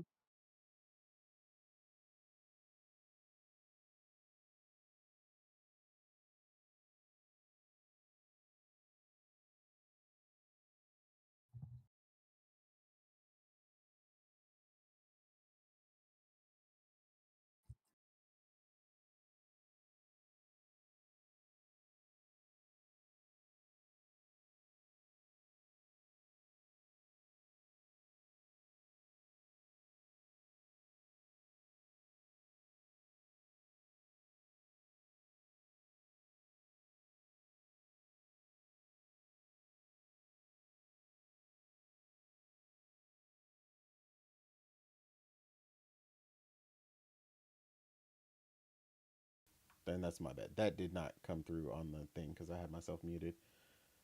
Uh, while you guys were listening to me, I had the OBS muted, but I basically just said it's a limited number of resources. Um, whether it's money, um, or personnel, or time, all finite resources, man. And they just had to make a decision. So, um, yeah, I just think it was just that simple. It's not complicated. They can Hmm. only do what they can do, and that's all they managed to be able to do. So, um, and largely this is another thing, by the way, that constantly comes up with Square in particular. I had a whole conversation on Twitter the other day, which involved me blocking like 80 people, because a bunch of people are Damn, stupid and you don't. have been busy. Oh, absolutely busy, because a bunch of people are remarkably stupid, and they think that porting games to another console is cheap, easy, and free. Like they just it's just crazy to me. Like they don't understand. Hey, in the grand scheme of things, they don't understand. They think potential audience is your audience. Like I don't know why people think this. Like that's not how business works. Just because I put, you know, I sell my hats at Target and Walmart doesn't mean they're going to sell the same. They might not sell at all in one place and sell amazing in another. Um, and it's like if you noticed, you're getting, 70% of your sales over here and 30% of your sales over here, and this and other thing counts for 3% of your sales, and it either barely made the return on your investment or not at all. Why would you continue to invest in that one thing when you could just double down on the two places it did work, and do less work and focus more on delivering a better product, giving your teams more time in the creative process? You see what I'm saying? Hmm. Like I'm like Um. it just makes sense. Like people, oh, it just frustrates me the way people just think it's just so easy to just like these people that just think it's a button press or it costs $5 to port a game, and they're like, I don't understand the big deal. Why won't they just foot the bill, and just port it to everything? And it's like, there's just so many instances why that's not the case. And I brought up, the Divinity Original Sin devs. They often develop their games. This is the first time they're going to release a game simultaneously, but they, because they didn't have the resources and the team wasn't big enough, they often develop the PC version of their games first, and then about a year later they come out with a console version. That's normally what they do because that's the resources and the size of their team. But ultimately they would have made the same decision if they weren't getting enough from one particular platform. Why would you not cut the platform, cut the work, and then just, take the profits from the one that actually gave you profitability? Like, people just don't want to face that fact. And then another thing that people don't take into account as far as distribution, this is just a point of distribution. Um, Japan, and I'm sick of people undervaluing this, and this is another American bravado bullshit. And I say this as an American. These Americans get on my last fucking nerve with this shit. The value of a long-term healthy business relationship in Japan is incredibly valued. Yeah. Incredibly so, bro. Mm. Like, I know companies backstab each other all the time in America and stuff, but when we've been riding together since 1995, but a lot of these people in these discussions ain't been alive in 1995 trying to have this discussion. And it's like people that have been friends that long and had long-term business relationships that long, that have been fruitful and, hinge on the success of each other for as long as something like Square Enix and stuff, of course they're going to go to bat for each other and they're going to try to do everything they can, to help each other out and, work out the best processes possible. That's just what it is. But to say that it's the PlayStation's fault for their development or whatever is crazy, because at the same time, Nintendo's sitting over there getting 10, 15 timed exclusives from Square themselves. So we know it's nonsense. It's like people just don't want to acknowledge the lack of awareness Xbox had earlier in its development, and now they're having to deal with it and try to create and mold new relationships. And it's like, look, no, it's not going to happen overnight. Maybe some of these bridges they really burned. There are people that I used to be cool with I will never talk to again in my life. Now, I don't care if I lived for the next 600 years. Like, so yes, you can burn a bridge permanently. Like, Yeah. But here's the thing, though. Japan is not. I mean, not Japan. Square Enix is not the only company doing it. Why? Why is it so tough? Like, for example, this game. I'm looking at it right now from level 5. It's police not on game. Xbox. Yeah. Well, I mean, even sooner than that, coming up is Mega Man Battle Network, right? The amount of It's not people, on the Xbox. amount of outcry I heard from people talking about that game. Half these people didn't even know what it was, mind you. But what I heard from a lot of people was, "Oh, that's not on Xbox," but I wasn't gonna buy it anyway. It was the first time I heard some honesty from some of these Oh, people who were like, I'm super "I'm, excited about this game. That's right yeah, up my alley. I'm yeah, absolutely getting it. yep." But it's like, be honest with yourself. If you never was gonna buy it, so why even care? But that's what I'm saying. Like, that's the first time I actually heard some honesty from it, right? Like I said, and another thing is, like, when people you wouldn't be afraid to see the sales numbers if you felt like one wasn't at a severe disadvantage, right? Like this game on the screen right now, Sea of Stars, got an Xbox version announced, and it's like, okay, do you think this developer in the future is going to bother porting their game, at least without Microsoft paying them, if this game comes out and doesn't do well, financially on the platform? You know what I mean? Like, it's just that's what I'm saying. Like, that's Hmm. it's not irrelevant. Like, people keep trying to say, like, well, it's irrelevant how much it sold or whatever, or this, that, and the third. No, it's not irrelevant. because it takes time, time, effort, and money, to port this stuff to get it over to all these different platforms. And I mean that these, if you show that you're not going to support it, then they're going to look at that accordingly and go, hey, we could cut a loss here by cutting the lowest common denominator when it comes to, the set our resource drain, and we could have profited 23% more or something. That's how business works. And a lot of people, the problem is a lot of gamers are about their feelings. Well, I feel it should be available to everyone. I feel, I feel like no one should be starving in the world, but here we are. I want world peace, and I feel there should be world peace, and there should be no reason for people to be fighting, and no one should be hungry, and no one should be homeless. Yeah, I was about But to say, but end here we are. to hunger. Yeah. Like I feel that, but the reality of the situation is I know that's not true, even where I live. Mm-hmm. America's supposed to be the quote unquote greatest country in the world. I know that's not true. You know what I mean? I've seen countries that do tons of stuff better than we do, and stuff like that. And I feel we should do better, but it doesn't matter. Like I went out the other day and I told somebody, which this is off topic slightly, but I was talking to Morgan and I was crying in the parking lot because I saw a homeless person, and I just wanted, I wish with everything in me, I had the money to, take this person off the street, help this person, Mm-hmm. and give them a place to stay. I don't know when the last time they were able to take a bath in hot water, and relax and, live their life. I don't know this person's story, but it hurt me to see this person. They look like they might have been in pain. They were walking around, Mm-hmm. but I'm limited in my own aspects of what I could do, to Yeah. take care of my own situation.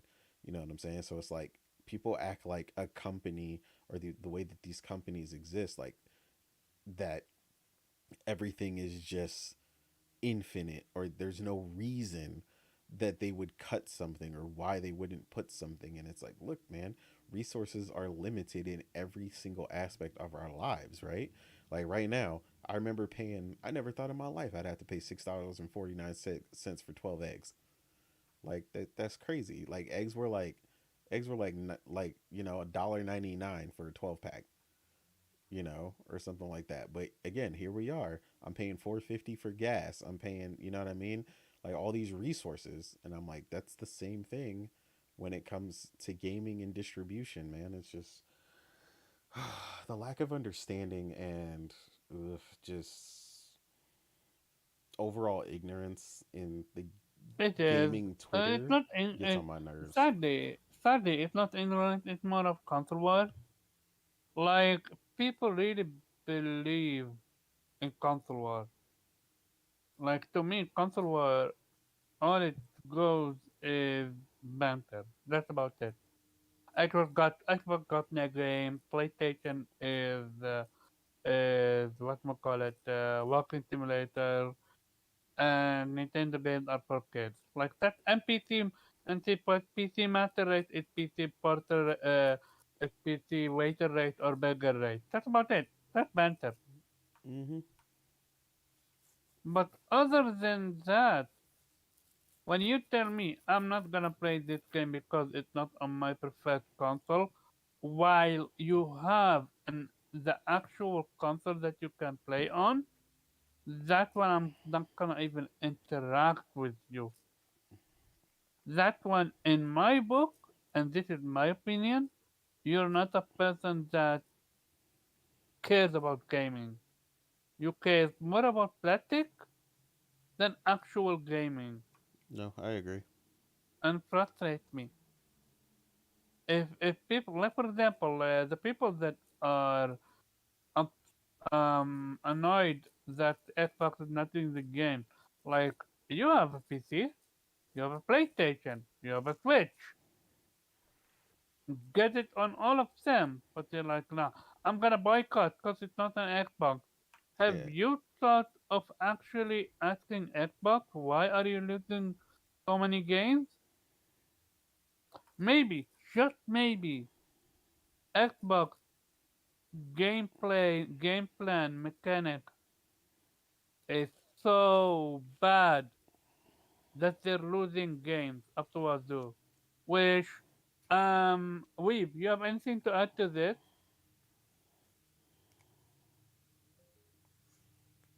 Okay. God, guys went on a tangent there. Sorry? Thought you guys went on a tangent there. Last thing I heard you were talking about egg prices.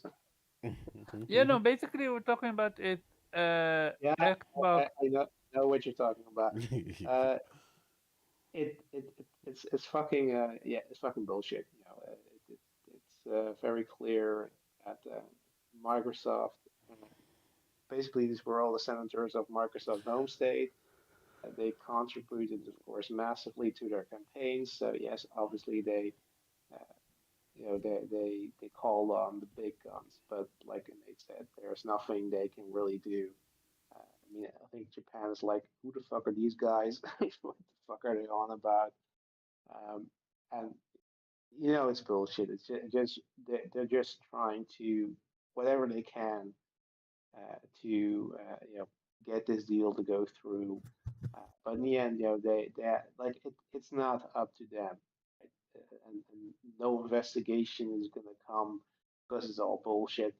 Just a false flag operation. They're trying to distract from the fact that like the fact that they're whining about like what you said like with Square Enix, which there's absolutely no evidence of that there's anything going on the side, maybe from Final Fantasy, where they actually Sony made a deal to ensure exclusivity.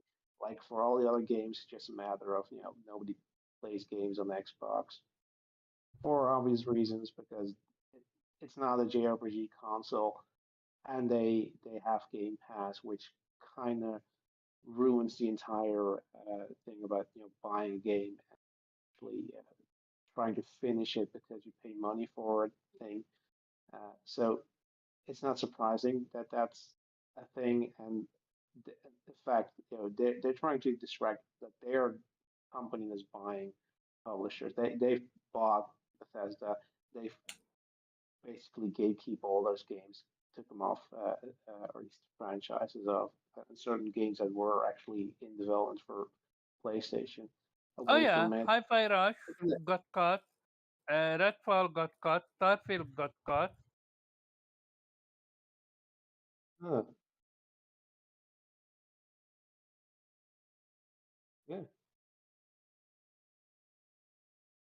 Yeah. and and and and the thing is, the difference here is that uh, Microsoft can make those deals too. So it's not that Sony, has bought, at least so far, bought Square Enix and has total control over their IP and can just permanently lock those games down, every single IP that they make.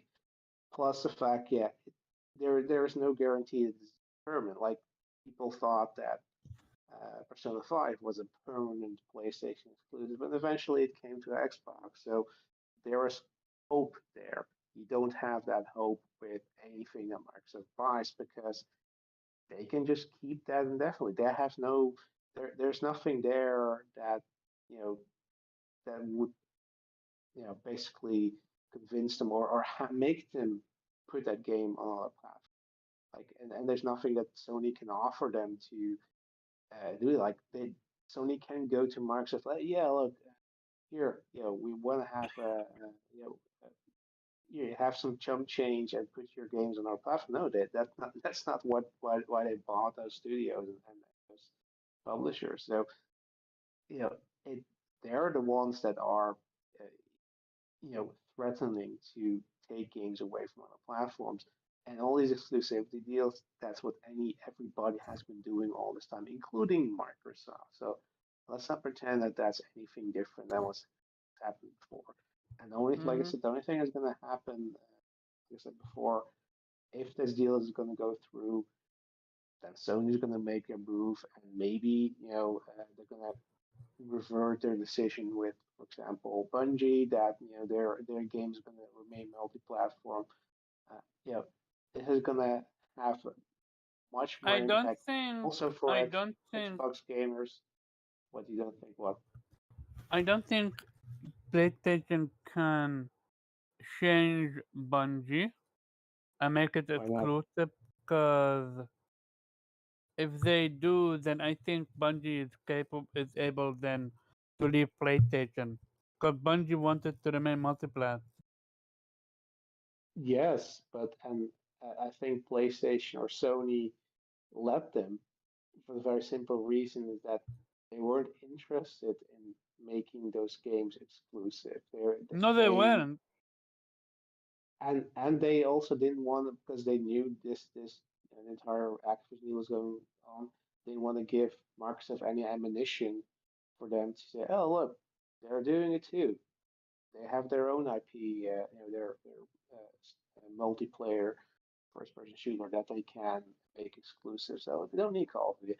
Of course, everything was calculated, but if this deal goes through and Microsoft is going to make Call of Duty exclusive at some point, then they They also, are. well, yeah, but they can use that. Like, hey, oh well, and we're going to make Destiny exclusive, and I don't That would think be that, interesting.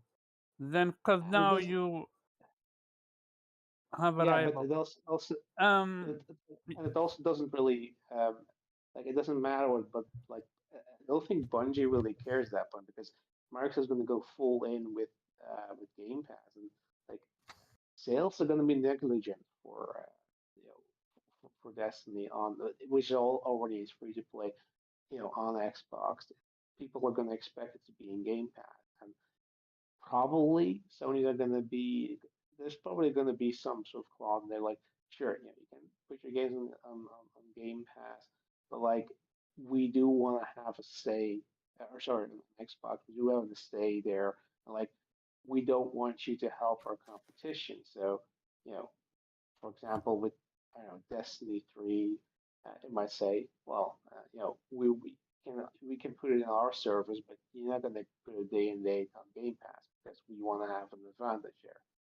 We pay a shit ton of money for you guys, so we sure as hell going to make use of that. And I don't think that Bungie's going to have much of a problem with that because they just want to make their games and they can put their games on all platforms, but or maybe not on Xbox because there's going to be a power play there. And again, I think that's just going to be the way like I said before, I think Sony might not necessarily going to go all out and buy every fucking publisher on the sun, but more like making strategic acquisitions where they can say, look, sure, we don't have COD, but we have a lot of IPs now that are multi-platform that we could take away from you if you decide to pull the trigger.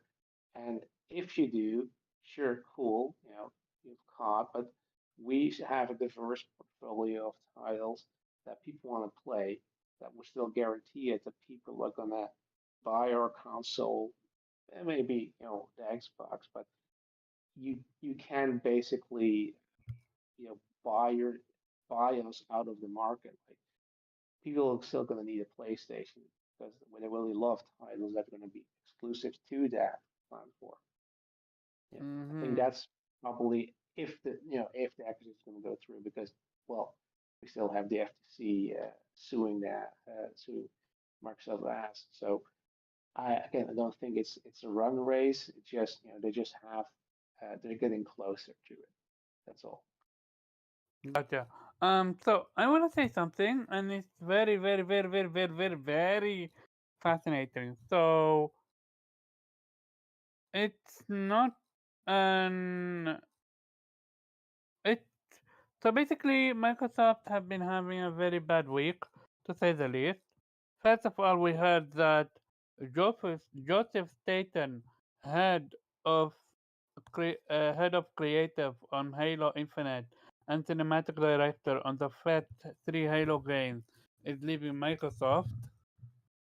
So there is number one, and then we go to the biggest issue is apparently the number games for Game Pass have been leaked. So, Xbox Content and Audience Strategy Manager Mark Kowalski LinkedIn, apparently it stated that only 25 plus million Xbox Game Pass subscribers, 50 million on Wish on PC, and only 10 only 10 mil on Xbox console. You know what this tells me? This tells me that Microsoft approach of we don't care about sales, it failed them. So they tried the Game Pass approach, and the Game Pass approach is not helping them either, which we're seeing it. Developers key, not developers, key developers are leaving. First, it happened with Bethesda games. A key people left. Then the what we call it, the studio behind Forza. Um, Remind me in it which studio is that? Playground games. Thank you. And then now we're seeing it with Halo, losing a key player. Like, I think the writing is absolutely on the wall for Xbox. Like, I don't think, even if this deal goes through, I don't think their Game Pass count is gonna go that much bigger. Which explain why they never told us how much Game Pass subscribers are there and how much is it console only. Which also shout out to Innate, it explains why they are so gun ho on PC Game Pass and why Xbox is Game Pass is basically almost getting nothing. With the amount of money plate Microsoft have, why not go and secure, like for example, Wulang, why not secure that timed exclusive? They're not shy from doing timed exclusive games, so why not doing that? I think because developers don't want to miss out the money. If Oh, you go and offer Capcom money to get Resident Evil 4 remake exclusive in Game Pass, timed exclusive in Game Pass, Capcom's gonna say, fuck off. We're not missing out on PlayStation money. well, it's not. We're It's not even just the 80%. money. Like it's your fan base. You know, the exposure of the the game. Like you're missing out on a ton of stuff when you make Yeah, these deals. That that's why they're so concerned with the quote unquote market share and stuff like that. Why they keep trying to display this, but the reality is the amount of consoles they have on the market. If a significant portion of people supported the games, they could do just fine. The problem is a lot of them just do not. So then, like I said, if PlayStation accounts for 70% of a particular game sales, right? I forgot what it was like when you're like when Capcom released their overall. PlayStation 80, was like, yeah, PlayStation was 80 or basically, 90. yeah, it was 80 something percent. It was high as shit. Um Resident Evil 8, let's take, cause that's one of the games I remember. But well, because they it's released you, their overall revenue and PlayStation was like 76%. And it's like imagine you're Microsoft coming to them and you go, "Hey, this next game you're coming out with that's going to be a hit, can we get that timed exclusive?" Yeah, sure. You know, you're going to cost us potential. Now we have to calculate what that's going to cost us. How long do you want it exclusive? 3 months, 6 months? Let's say you want 6 months exclusivity. Well, that's going to cost us a ton of games. You know, PlayStation guys on average love this game and are going to purchase potentially, you know, 4.5 million copies in that time frame. So we're gonna miss out on that. You imagine the size of that bill to get that game exclusive? That is mhm. that's where they're fucking up. But PlayStation, it's not just about being the market leader. There are tons of people I know that play PlayStation that just play Call of Duty and NBA 2K. They are Mm-hmm. not the people that are supporting the exclusivity of Final Fantasy 16. Yet Final Fantasy 16 is probably going to go on to sell, 5 to 6 million very early on, Seven, quite 8 million, yeah. easily, but it's because we the fans love and support these games.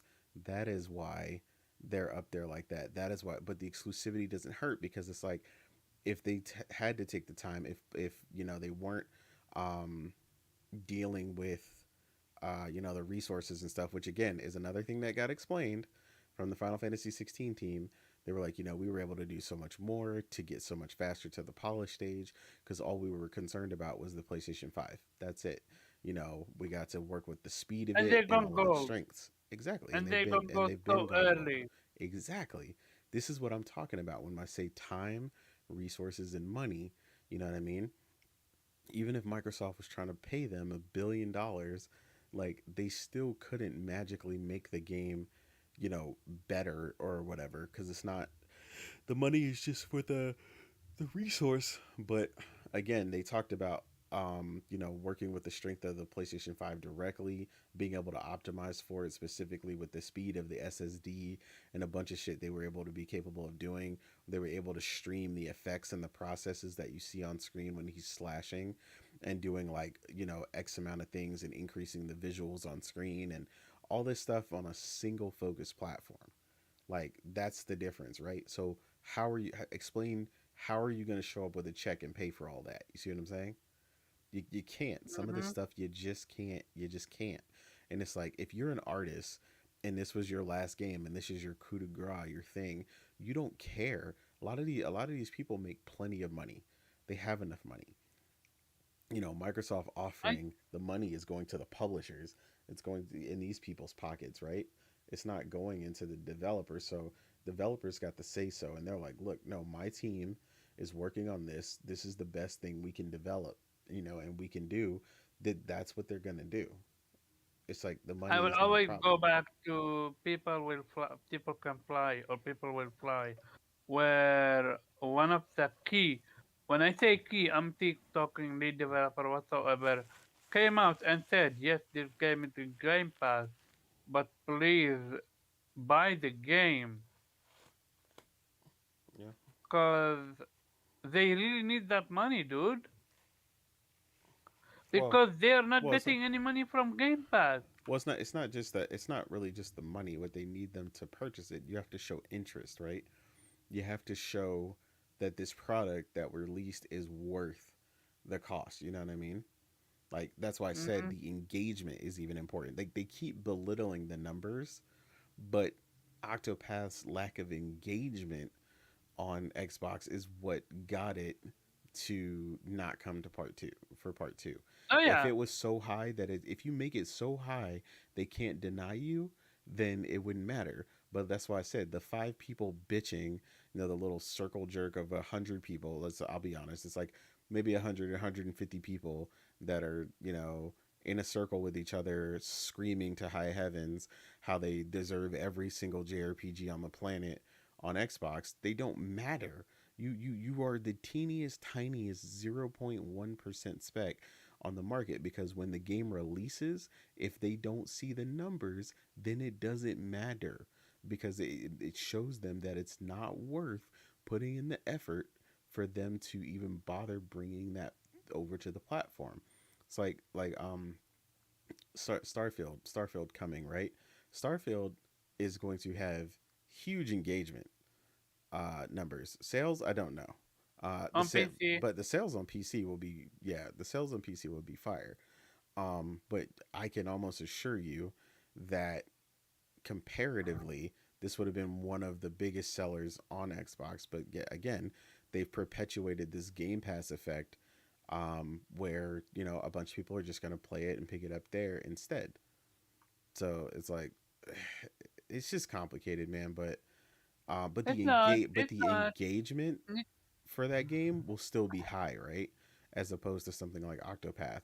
So them bitching and crying about it doesn't matter because ultimately if not enough of you on that platform are supporting it, then it shows me, hey, I'll Mm, focus on the platforms where they do support me. And if you really want it as bad as you say you do, you'll work hard enough in your personal life and you'll get it done. The same way you want to Switch still, because you want to play Astral Chain and you want to play all these games. You aren't like, yeah, you'd be excited if Astral Chain came to PlayStation, but you're not like foaming at the mouth and like messaging.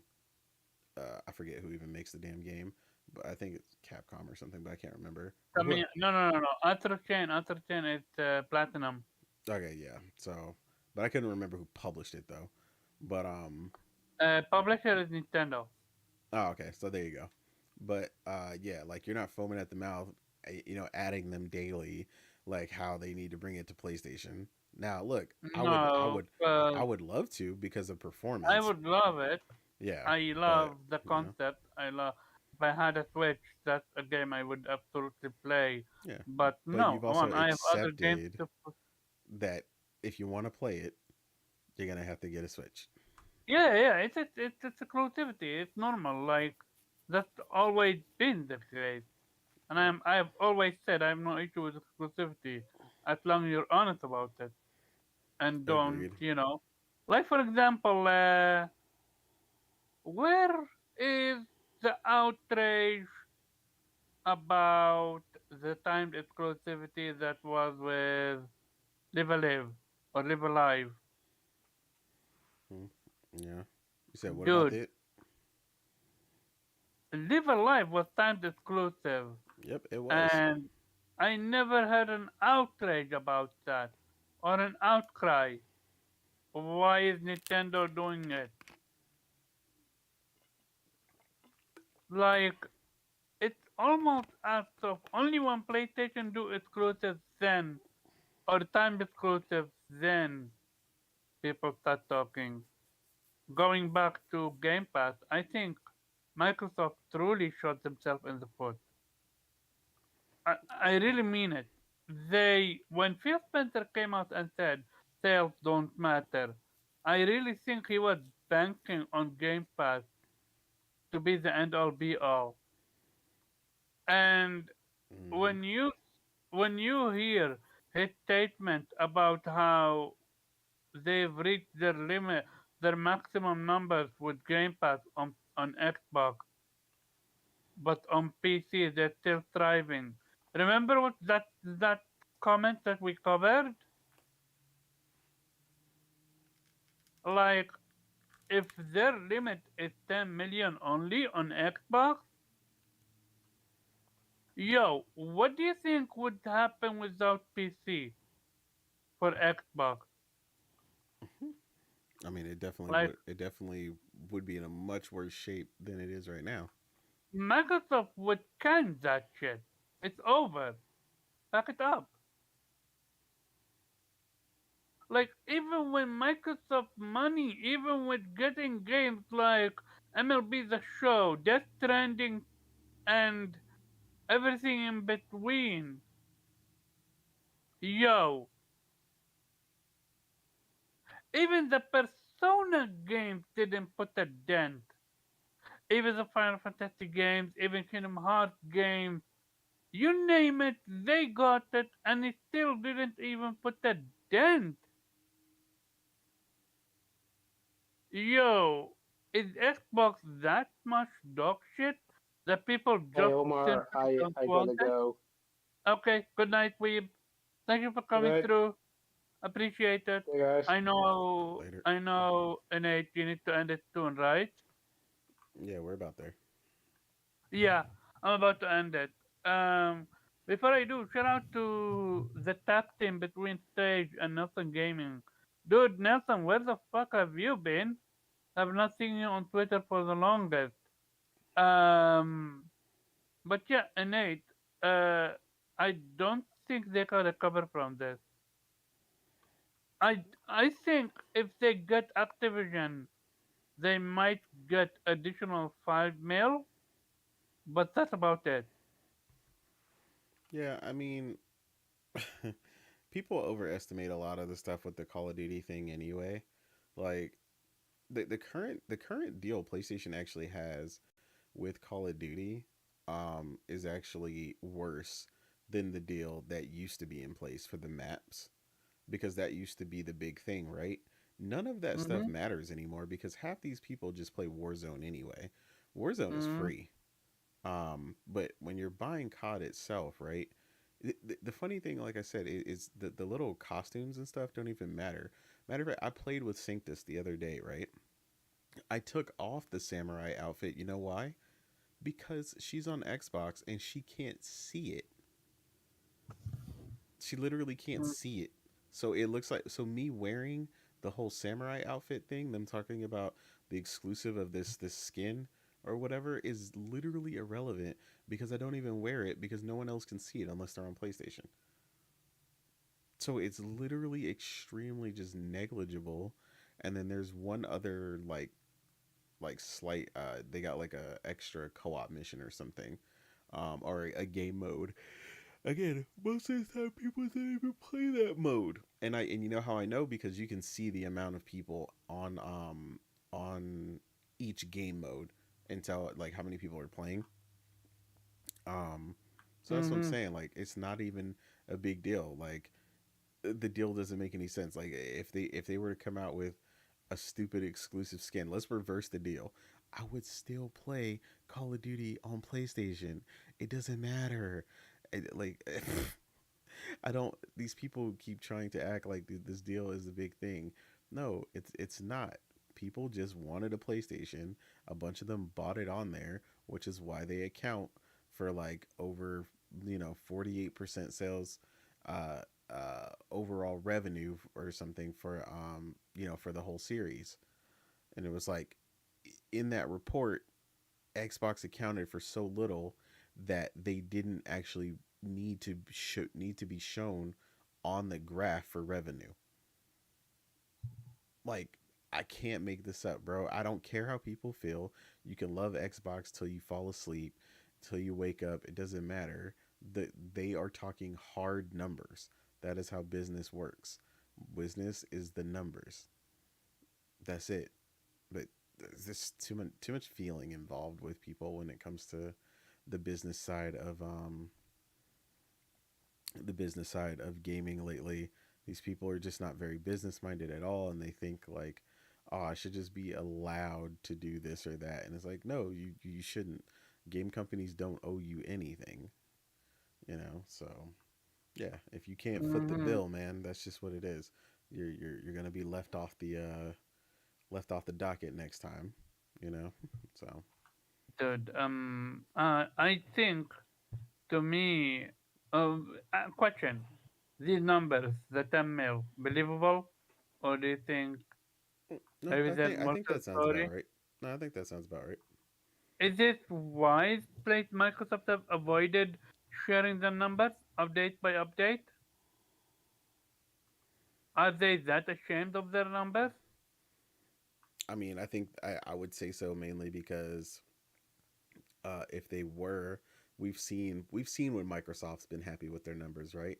They share them Yeah, every chance they get. They're proud. They strut them around on stage like a peacock. You know what I mean? yeah, So to me, it tells me they're not where they want to be. And yes, not with stage, I these agree. numbers, no. They're not done trying to get purchases, but if regulators are smart, they won't even entertain this shit and will fail it immediately. Any other attempts that they try to make, Mm, like I said, yeah, they should be done with purchases for the rest of this entire generation. Full stop. no, no, no, no. Even the next generation is over. Like, if they try to get a Japanese studio, yo, or no, no, no, no, Japanese publisher, yo, we're gonna fight. Yeah, trust me. And I know they want one. They I just know, I know. they just can't get one right now, I and I hope hope they they never do can. because I never want to see the day for that to happen. Yeah, precisely. Like that would be the death of the studio. By the way, Nelson, shout out to you. I would- I still follow you. You still follow me, but for some reason I don't ever get to see your gaming, like or tweet or Yeah, we're whatsoever. not Like, talking about Tango. hmm? What do you say? Yeah, no, that's what we were saying, Stage. We don't want them to get a publisher. We're not talking Oh about yeah, randomly no. with Tingo GameWorks. Obviously, that's not the type of Japanese development studio we're talking about. We're talking Square Enix. We're talking Atlas. We're talking Level 5. We're talking yeah. Like it's crazy. Shout out to you on that Legend of Dragoon Platinum. Last thing I saw from you from looking up was you playing Hogwarts Legacy. Have fun with the game. Yeah. Shout out to you and Nate for this host. Shout out to everyone who came through. Shout out to Shad. Shout out to Aaron. Everyone wants Sega to be purchased so badly that he can taste it. Yeah, You know what? sadly, I'll make the deal with Everborn, right? Because he said he's willing to give PlayStation Atlas and RGG Studios for them to have the rest of Sega, and I said sure, we'll make that deal. oh no. Yo, if PlayStation get Atlas, Atlas and RGG. oh, so you're killing off Yakuza game, Yakuza franchise, and Persona Hmm. of Xbox? That's Yo, that's I'm how he said taking. he wanted Yo, Sega. give me that deal right now. Like I will sign the paper. Yeah, Like everyone, give me that deal. yeah. I told him I was like, oh, you got a deal. You're willing to. What? Yeah, I'll take What it. is? What is Sega without these? Yeah, he just wants Sonic to be like. He's like obsessed with Hey, Sonic. yo, I love Sonic Frontier, but have you played the game? That should have more poppins than popping. Oh no. No. I'm sorry, everyone, but the fact that you're willing to give PlayStation RGG, which I never played the Yakuza game, but I know what they are, and Persona shows to me that you don't know what Sega worth is. Also, you don't care about the franchises, you just care about Microsoft owning Yeah, Sega. that's the key. That's the key. Which is what we've said all along. Is like the whole thing. They just want Dude, Microsoft to own them, they literally want Microsoft to buy everything, eh? essentially. Wish I never want PlayStation to buy anything.